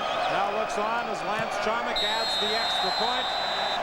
And the Toronto Argonauts, who had the Ticats threatening with a 20-10 lead at halftime, have now taken total control in the third quarter. 14 unanswered points. Adam Rita said he had trouble on the sideline the first game. He doesn't have any trouble anymore. Really has spread out everybody, all the receivers. Just reads Ian Beckstead and makes the cut off of him for the touchdown. Nice moves after he scored. They practiced that dance. We saw them practicing the dance yesterday. It's for when they score. You notice they don't spike, they dance. That's what it's all about. Willie Gillis celebrating his first touchdown of the 1991 season. And the Toronto Argonauts lead the Ticats 34-10. That statistic right there pretty much tells the story of this ball game. You can't score if you don't have the ball. Short kickoff attempt knocked out of bounds by Giftopoulos. He deflected it at the 53-yard line. Well, that was probably for Coach Beckman, who didn't like the way Adam Rita played players who hadn't practiced. And an alert Pete Giftopoulos got over there to knock that ball out of bounds. Pete's a football player. He's one of those Penn State linebackers. He was really pumped up tonight. He wanted to get some hard hits on the Rocket, but he doesn't play a position where he can get very close to the Rocket. Well, Giftopoulos was born in Hamilton. He was drafted by the Saskatchewan Roughriders, traded to the Ticats. Happy to be at home playing football, and Carl Brazeley thought he had a touchdown. That pass intended for Derek McAdoo, and Brazeley picked it off. He was gone for 6.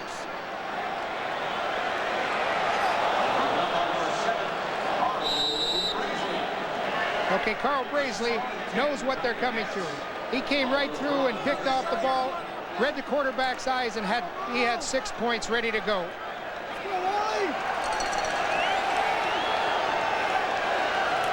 6 points all the way, but he didn't catch the ball. This time, the theft is made by Reggie Pleasant.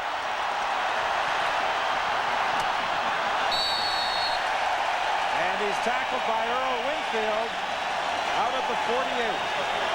A 23-yard interception return by Reggie Pleasant. Well, you can't throw a long pass short, and the walls caved in on Kerrigan. Short drop. He didn't really get his arm into it, and that was a fair catch. I mean, that was not a very well thrown ball. Unfortunately, he didn't have the protection that he wanted. Kerrigan was looking for Ken Evrere. And the interception return with a penalty added on moves the ball to the 51. Well, Toronto came out of that. That onside kick could have hurt them in terms of field position. It could have maybe brought the Ticats back. Had an opportunity to score, but that interception certainly helped.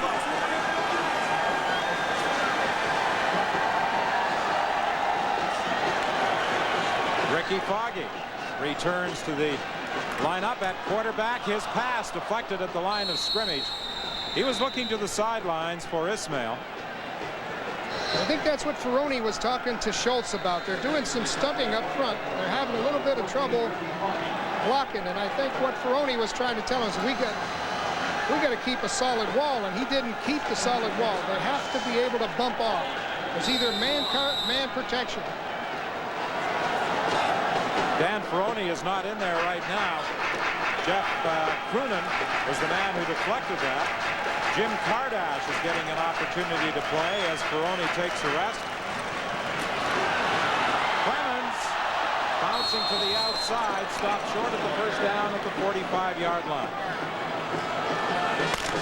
And that is the end of the third quarter, with the Toronto Argonauts leading the Hamilton Tiger Cats by 24.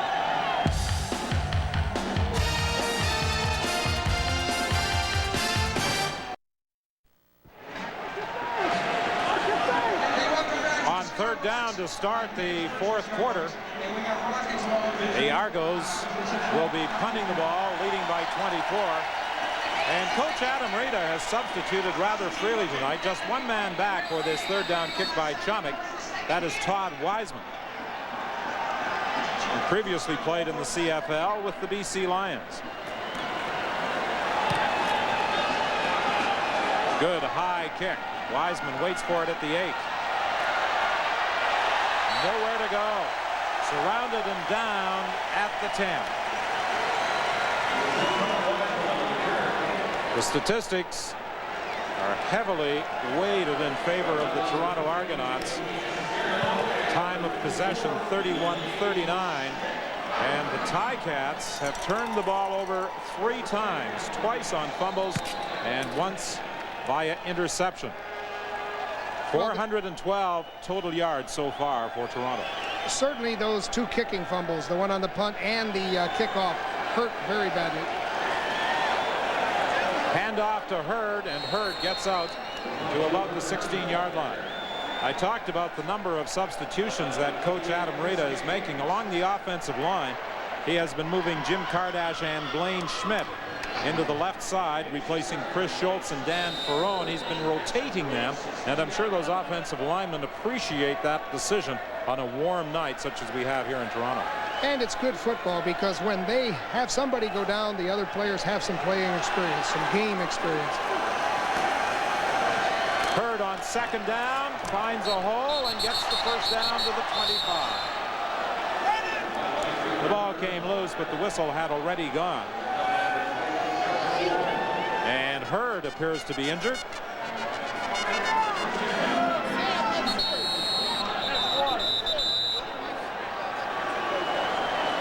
Herman Hurd was with Kansas City for about 6 years and had a good career.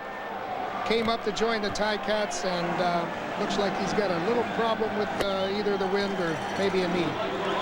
He was out of football for a year, and the Ticat coaching staff feel that it will take the Southern Colorado product a few games to get his legs back and become accustomed to the contact, etc. Herman made a nice move to the outside to get the first down, to pick up the first down. Next Thursday night, the Winnipeg Blue Bombers visit the Sky Dome to take on the Argonauts, and we'll have it for you on CBC television. Darryl Rogers, the rookie head coach in Winnipeg, against the rookie head coach here in Toronto, Adam Rita. Rogers, however, with previous head coaching experience at Arizona and Michigan, as well as the Detroit Lions of the NFL. He got his team away to a successful start, 23-9 over the Ticats last week. Tomorrow night, the Winnipeg Blue Bombers are at home to the BC Lions.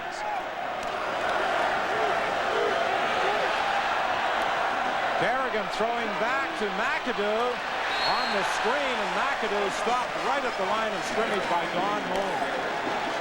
Well, Moan and Holloman, they had that play smelled out. You can tell by the blocking when it's a screen sometimes. When it's just too easy, you don't rush the passer, and that's exactly what happened. Holloman saw the screen set up, dropped over,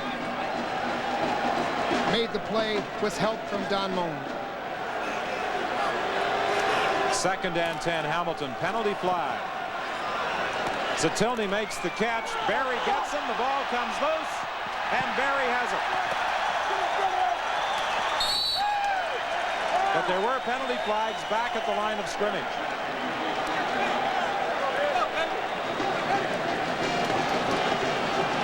This year, as we pointed out on our opening telecast last week in Ottawa, there is an additional official this year in the CFL. The 7th man, the side judge. Kerrigan showed his arm strength getting the ball out there. We'll wait for referee Jake Ireland to explain what the call Offside. was. Toronto number 21. Offside. Hamilton number 1. Repeat 2nd down. Both teams offside, so they'll repeat the down. It will be 2nd and 10. Kerrigan replaced the starter Todd Dillon, who went down with an injury in the 2nd quarter. Toronto starter Matt Dunnigan was hurt early in the 1st. Penalty flags again. Rocky DiPietro was across the line of scrimmage. This pass is intercepted by Carl Braisley. Now it appeared as though it was an offside call against Hamilton. If that's the case, the Argos will take over. Free safety blitz. Kerrigan saw the blitz, threw the ball out there, but Carl Braisley, he's played in this league too long. He dropped back and made the play. Procedure. Hamilton, number 23. Decline. First down. So the Argos take over, 1st and 10 from the 40. And that's where they'll scrimmage when we return. Mike Kerrigan saw the free safety blitz coming and did what he should do. He went downfield to Rocky DiPietro, but unfortunately Carl Braisley came over and made the play.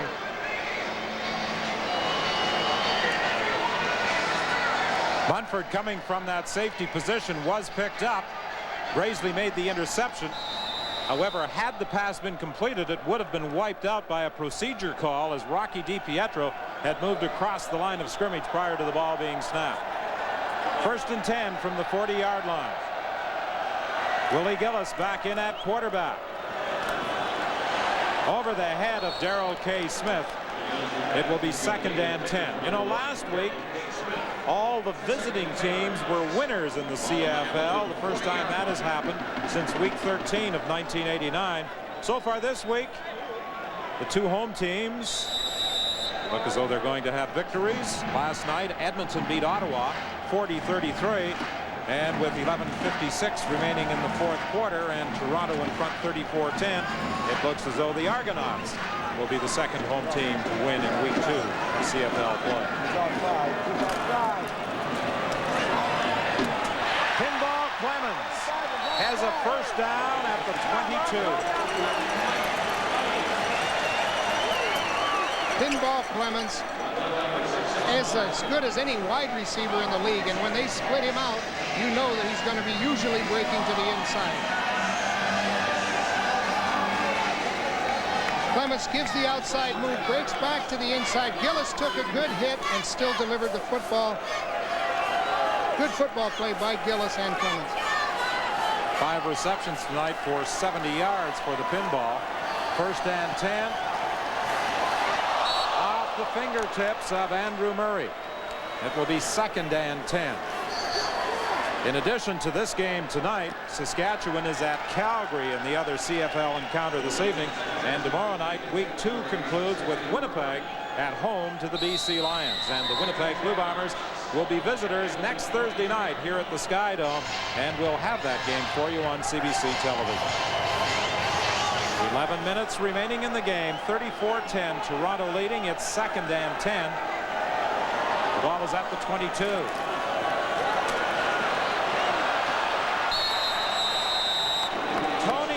A former Argonaut, gets through on quarterback Willie Gillis and drops him for a loss back at the 33. John Moten favors that right leg. Visco had a clean shot at the Toronto quarterback. Nobody picked him up. Some people say, where is the weakness in Toronto? And it looks like the backside pass protection might be the weakness. We've seen players get through the backside last week on Matt Dunnigan and this week again. So with the 6 receivers out, that leaves some room on the corners for the linebacker blitzing. And I think Visco had a good time on that blitz.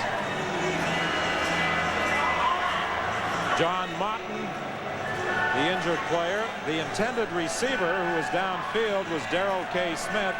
And one of the reasons that Moten was injured, he got tripped up as he was trying to drop back into pass coverage. Very difficult to try to turn and change directions on the AstroTurf. And sometimes it bites you. And that's exactly what happened. It just took a big bite out of his shoe. We remind you that this program is copyright and is strictly for the private use of our audience. Any reproduction, retransmission, distribution, or exhibition in whole or in part without the express written consent of the Canadian Broadcasting Corporation is strictly prohibited. One of the things Dan Ferroni was trying to tell the lineman that went in to take his place, they got Schmidt in there taking the shot. Don't be concerned with the outside. You've got to protect the people over you first and let the backs pick up the outside. or the slot. And that's what happened. The slot didn't see the blitz, didn't pick him up, but the linemen can't worry about that. They got to do their job first. Well, these fans tonight at the Skydome have certainly been having a lot of fun watching the action. Lance Chomick will be attempting a 39-yard field goal. He's 2 for 2 tonight. He's 3 for 3, 7 for 7 on the season. 37-10 is the score. 10:26 is the time remaining.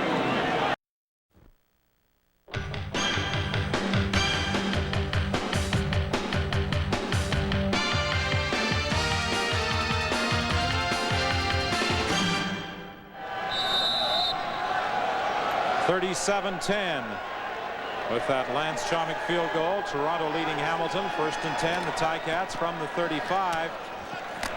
Nurse on the sidelines is taken out of bounds by Don Wilson. On the sidelines, let's bring in Scotto. Well, Don, we have a general agreement that we won't talk to players who are active in the game, but in the case of Lance Chomick, we're making an exception because that was a milestone kick. 1,001 career points in exactly 6 seasons. Felt good, I'm sure. Oh, it felt good. It was kind of an ugly kick to get it on, a real knuckleball, but hey, I'll take him in the end. You're drawing double duty tonight. Yeah, it's fun for a change. The first 2 kicks, you can tell why I make a living as a field goal kicker instead of a punter, but it felt good to get in there and do both. Congratulations on the milestone. And don't tell anybody we talked to you during the game, okay? Will do. Thanks a lot. Thanks, Lance. Yes, we'll keep that a secret, Scott, as the Hamilton Ticats pick up a first down out across the 45-yard line. Derek McAdoo, the ball carrier. You know, Lance Chomick has made 7 consecutive field goals so far this season. His consecutive field goal record is 14. Back in 1985, at the end of that season and the start of '86, he had 14 in a row. Sounds active to me. Winfield makes the catch. Looks for a block, gets one from Lee Knight and gets inside the 25-yard line. Now look at Kerrigan. His numbers are totally drawn off of him there. He's only Kerr now. That's his name, Kerr, because they've ripped his numbers off the back. He's had a tough night, but he's showing his character. Coming back to Winfield. Major foul, roughing the passer. Toronto number 21. First down. Well, the roughing the passer by Ford will add to the gain as Kerrigan takes that late hit. And the ball, after the 40-yard pass, has now moved down to the 13-yard line. 1st and 10, Hamilton. Winfield back in the lineup certainly is a boost to Hamilton. They'd probably like to have Champion back as well.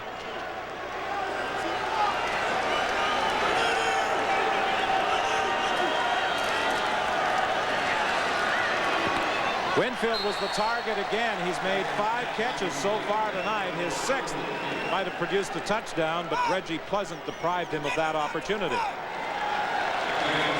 Reggie Pleasant told us yesterday that he had a problem last week.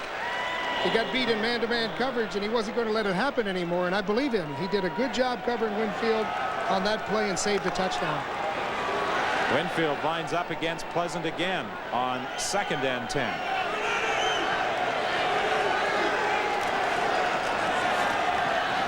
Penalty flag on the play as Darryl Ford, the linebacker, had dropped out of there in pass coverage with Herman Hurd.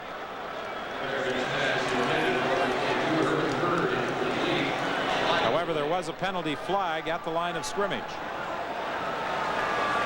7:59 remains in the game. 37-10 is the score. Offside. Toronto number 21. Repeat 2nd down. Well, Ford was guilty of the offside call, so it will be a 5-yard pickup on the infraction, moving the ball to the 7. It will be 2nd and 5. Gary Durchik, the assistant coach, alongside David Beckman, wearing the headphones. Beckman wants a touchdown. So do the Ticats and all their fans. Kerrigan looks for it, and Nurse provides it.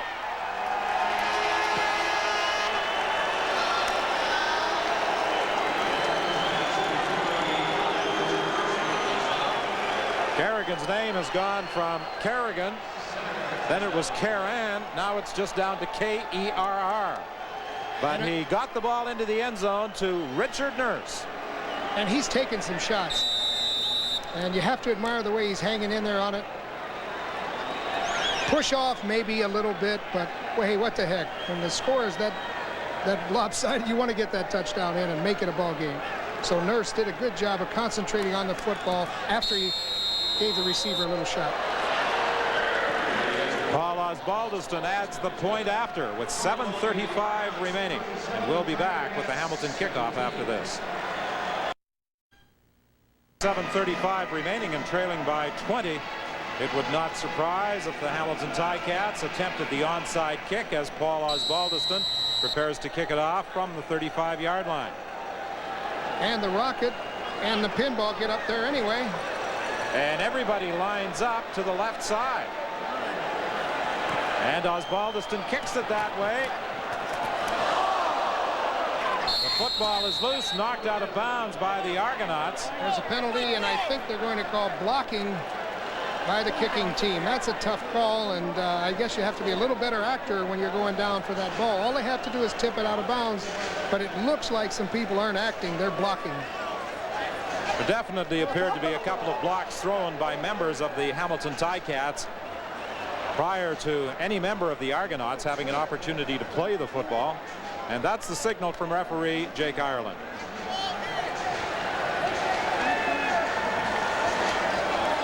Well, Mike Kerrigan knew this was going to be a rough night, but he didn't think his ancestry would change from Irish to Scottish. Kerrigan to Kerr. I've heard of getting your socks knocked off, but I never heard of getting your name changed.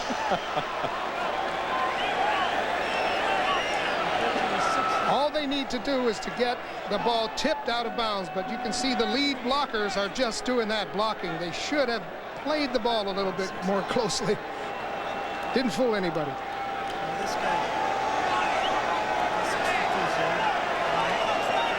Now, Pinball and Rocket have done such a good job on returns. I guess with 7 minutes to go, it's not a bad gamble to try the onside kick, but they're backed up now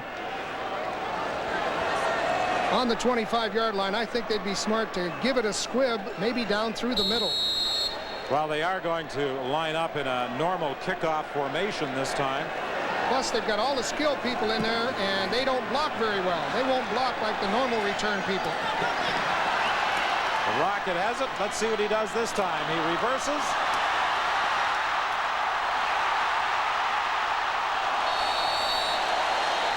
That last tackle made by Tim Jackson, or the Rocket may have touched down in the end zone. Well, you want to know if he's got the moves and if he's got the athletic ability. I think this answers that. He touches down twice with his hand, still able to make some right angle cuts.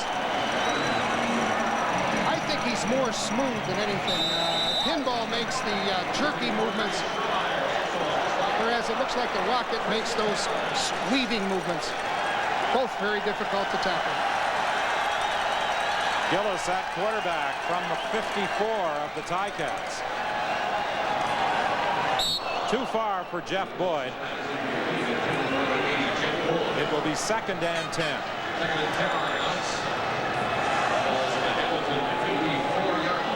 25-yard run back on that previous kickoff return by the Rocket. What we see are line stunts. They're trying to rush the passer, and by changing the direction, they hope to confuse the passer, the pass protectors, and then hopefully get to the passer. That's why they have to stay in an area or a zone. 2nd and 10 from the 54, 6:45 remaining. This goes after Gillis. He gets it away. It's intercepted. Kicked off by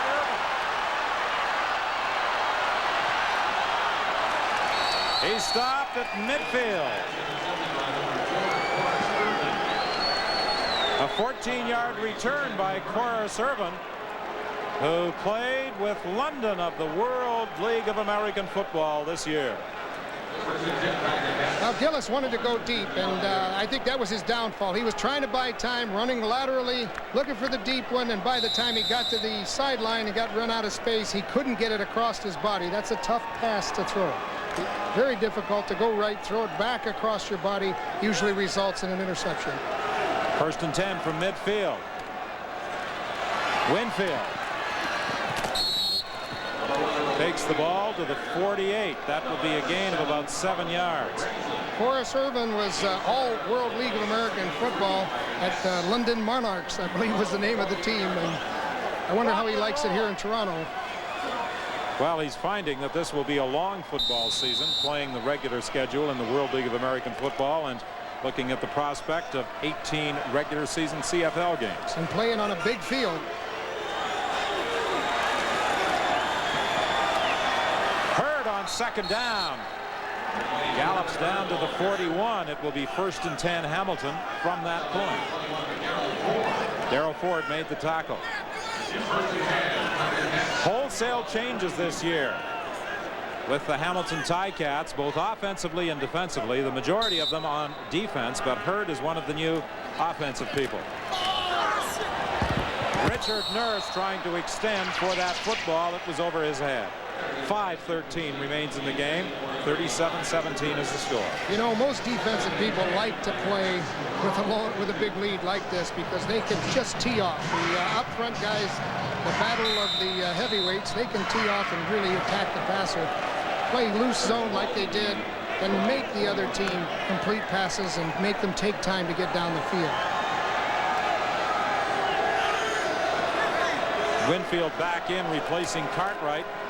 On second down, Kerrigan tried to run it as he had his receivers covered, and Harold Hallman gets the sack. But you can credit that sack to the defensive backs who had the receivers well covered downfield. Well, they changed up on him and gave him man coverage, and Hallman had the time to get in there and make the play. Hallman's a good football player, but he likes the power rush. And it does take a little bit of time. He's not a finesse rusher that will do the swims and the dips and the spin outs, but he comes right through and gets a lot of penetration in the middle, really disturbs the quarterback. Paul Osbaldiston will be attempting a 52-yard field goal with 4:30 remaining here at the Sky Dome in Toronto. The kick is wide. Clemens in the end zone. Looked as though he was going to concede a single point. And finally is forced out of the end zone by Ernie Schremeyer, and that makes it a 37-18 score. Scott? Well, Don, they played round 1 of the British Open at the Royal Birkdale in Southport, England today, and what a round it was for Seve Ballesteros. He eagled 17, birdied 18 to take a one-shot lead after 18 holes of play. Chip Beck follows, as does Martin Gates, who holds dual Canadian and British citizenship, but is playing the British Open as a Brit. Danny Miabic of Canada is at even par. And all this is important to us because coming up on Sports Weekend, this weekend, live third and final round coverage of the British Open. Saturday's round begins at 10 Eastern and Sunday's round begins at 9:30. Don? Well, a busy weekend for the sports fan on CBC television. Live coverage of the British Open Saturday and Sunday. The special on the Molson Indy tomorrow night, and then live coverage of the Molson Indy on Sunday afternoon. Willie Gillis gives to Kevin Smelly. He has replaced Keith Kelly at that running back position for the Toronto Argonauts, and he'll pick up 4 yards. Well, Willie's getting some experience, and I think he'd like to take back that interception he's thrown. So let's see if he can take it down the field now and show a little bit of field generalship.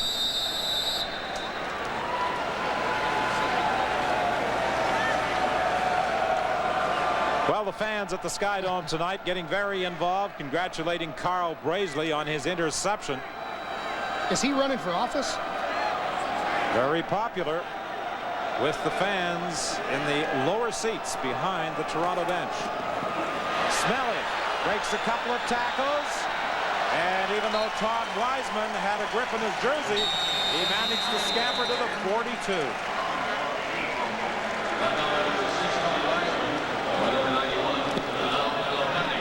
A 22-yard gain for Kevin Smelly, who has replaced Keith Kelly at that running back spot for the Argos. 3 minutes, the time remaining here at the Sky Dome. 37-18 is the score.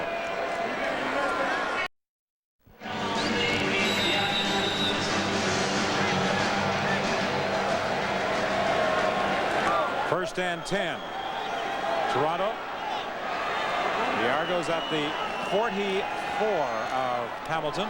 Smelly, the ball carrier again. Some fine running as he battles his way to the 26. They've really got them confused now because the last play they ran a tackle trap. Smelly bounced it to the outside, showing that he set up the other with the tackle trap to the inside. So wherever he goes, he's got the defense really guessing.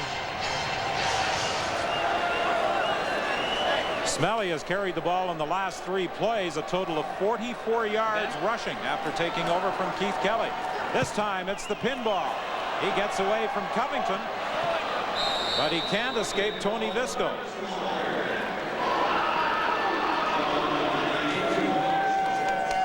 .216 remaining in the game. Pinball can make just an average play look pretty exciting, and what he's done here is he bounces back to the outside. He goes about 8 yards in a lateral move, but Visco wasn't fooled. And you know, Hamilton's really fighting. They're staying in the ball game. They're not giving them anything. Toronto has to take everything they get. Clemens, according to Adam Rita, can make you miss in a telephone booth. He has put moves on several people tonight, taking them right out of position.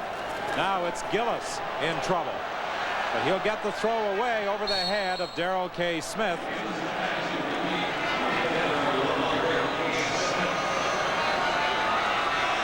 Jones was after Gillis with 1:51 remaining in the game, and Gillis threw that one really out of desperation. Well, Michael Jones is back out there from the Arena League, and watch what he does here. He makes a pretty good recovery on Gillis and forces a bad throw. So Lance Chomick will attempt another field goal, having achieved a milestone earlier with his 1,001st career point. 3 for 3 tonight. And his consecutive streak ends at 7, but he does drive it through the end zone for a single point. Well, Scott said he was only going to talk to players that weren't actively involved in the game. Well, Chomick is so happy about breaking that 1,000-point barrier, and he will be unhappy very definitely with that kick. It was not a good attempt at 3.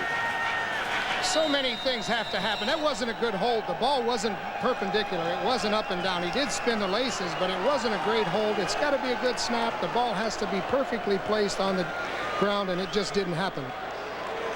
It wasn't all Chomick's fault. Ed Barry intercepts the Mike Kerrigan pass as the Argos get the football back at the 54. Pardon me, make that the 46-yard line.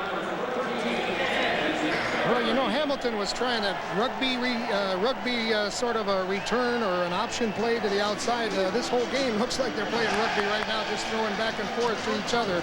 And Kerrigan, I know what he's looking for, but Barry just stepped right in front and took the ball. You can't go to the well too many times on the wide side of the field. Some coaches have a theory. The wide side, right side, is a very difficult throw, and more often than not gets intercepted. Richard Nurse was the intended receiver, but Barry gets the ball back for the Argonauts, and they are 1st and 10 from the 46 of Hamilton. Clemens trying to get to the outside, now cuts back inside into some traffic, and he pays the price as he takes a pretty solid hit right at the line of scrimmage. He didn't follow his blockers. Pinball had 2 blockers out in front, and you can see the guard tried to kick out, and of course the tackle turned up, but he didn't have a very good beat on the blockers, and that's what happens when you try to break the corner and nobody's blocking the corner. Clemens actually lost a yard on the play.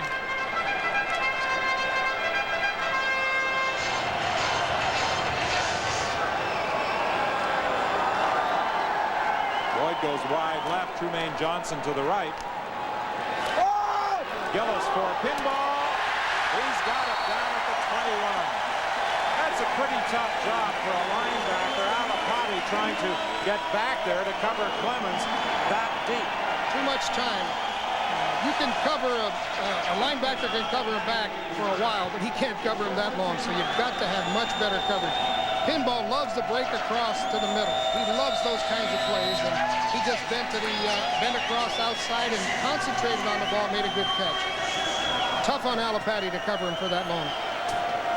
1st and 10 with 57 seconds remaining. The ball just outside the 20-yard line. This is run all the way. And Gillis has another first down out of bounds at the 5. They'll rule he went out at the 6. Toronto's got some tough quarterbacks. I mean, they break the down markers. They break the defensive backs, hit the linebackers. When they pull those two guards and run out there, Willie Gillis, 6'4", about 215 pounds. That's an awesome-looking quarterback coming at you. High step in it. Well, the quarterbacks have been quite a running threat tonight for the Toronto Argonauts. Ricky Foggy and Willie Gillis. And it will be 1st and goal Toronto from the 6-yard line. Clemens comes out of the game. Peter Gatsopoulos is the injured Hamilton player. Well, he had to wade through a bunch of guards. A Pinball, what a player. This guy is so much fun to watch, and he's so gracious with the rocket. You know, normally a guy would say, hey, this guy has a watch that's more expensive than my car. He's got a car more expensive than my house. Why should I cheer for him? But Pinball doesn't say that. He said, this kid is going to be a great one. And I think Pinball's a great one for doing that. Well, he wasn't quite so gracious when the Rockets signed with the Argos. Pinball suggested at the time that he'd like his salary renegotiated. He only wanted about $50 a yard. He's worth it. He was the outstanding player in the CFL last year, and he did get a new contract from the Argonauts. He was rewarded for his contribution of last year. That's Mike Levenseller, the receiver coach, and he talked to Rocket yesterday and said, we got the whole offense in, just go deep. Gillis fakes to Kelly, but he did not fool Tony Visco, who takes him out of bounds at the 9. 38 seconds remaining in the game. Gillis wants to get this ball in. He wants to show that he's settled down a little bit. He's the kind of guy that they can rely on, and it's important because you don't know where Dunnigan is on the injury situation, and with the way Foggy runs around, it's important for Gillis to gain confidence in the coaches and get this one in. It will be second. Hamilton's got other ideas, of course. Sorry, Joe. It will be 2nd and goal from the 9. Gillis lost 3 yards on that previous play. Here's the handoff to Clemens.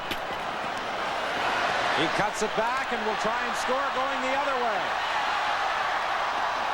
Stopped at the initial line of scrimmage, the 6-yard line. He's reversed his field twice tonight, and each time he's drawn a crowd. You know, this would drive a normal coach crazy, but Adam Reed is not a normal coach. He wants them to have fun, and he gives them that latitude, that ability to go out and just try to make a big play, and consequently, he gets a few more yards, but I don't think he had a chance to score on that play. But Adam Reed doesn't mind that. He wants them to go out, run around a little bit, have some fun. He said that's barnyard kind of football. He enjoys it, wants his players to have fun while they play. Chomick with a field goal attempt from 13 yards. Andrew Murray will hold. And this one he puts through with just 2 seconds remaining.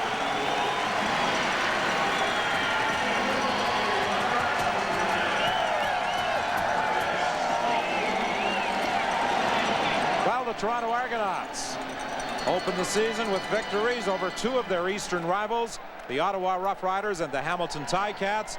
But next Thursday night, they will face their toughest opponent of the 3, the Winnipeg Blue Bombers, the defending Grey Cup champions, a team most football observers across the country feel they will be battling for the right to represent the East in this year's Grey Cup game that will take place in Winnipeg on the 24th of November.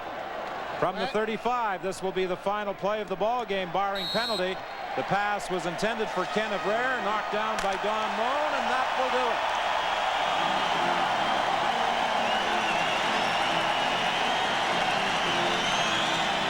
So the Toronto Argonauts come up with a 2nd straight victory, knocking off the Hamilton Tiger Cats, Bruce McNall, John Candy, Wayne Gretzky, the owners here to watch the debut of the Rocket. He was held off the scoreboard, but he made his contribution in the Toronto Argonaut victory over the Hamilton Ticats.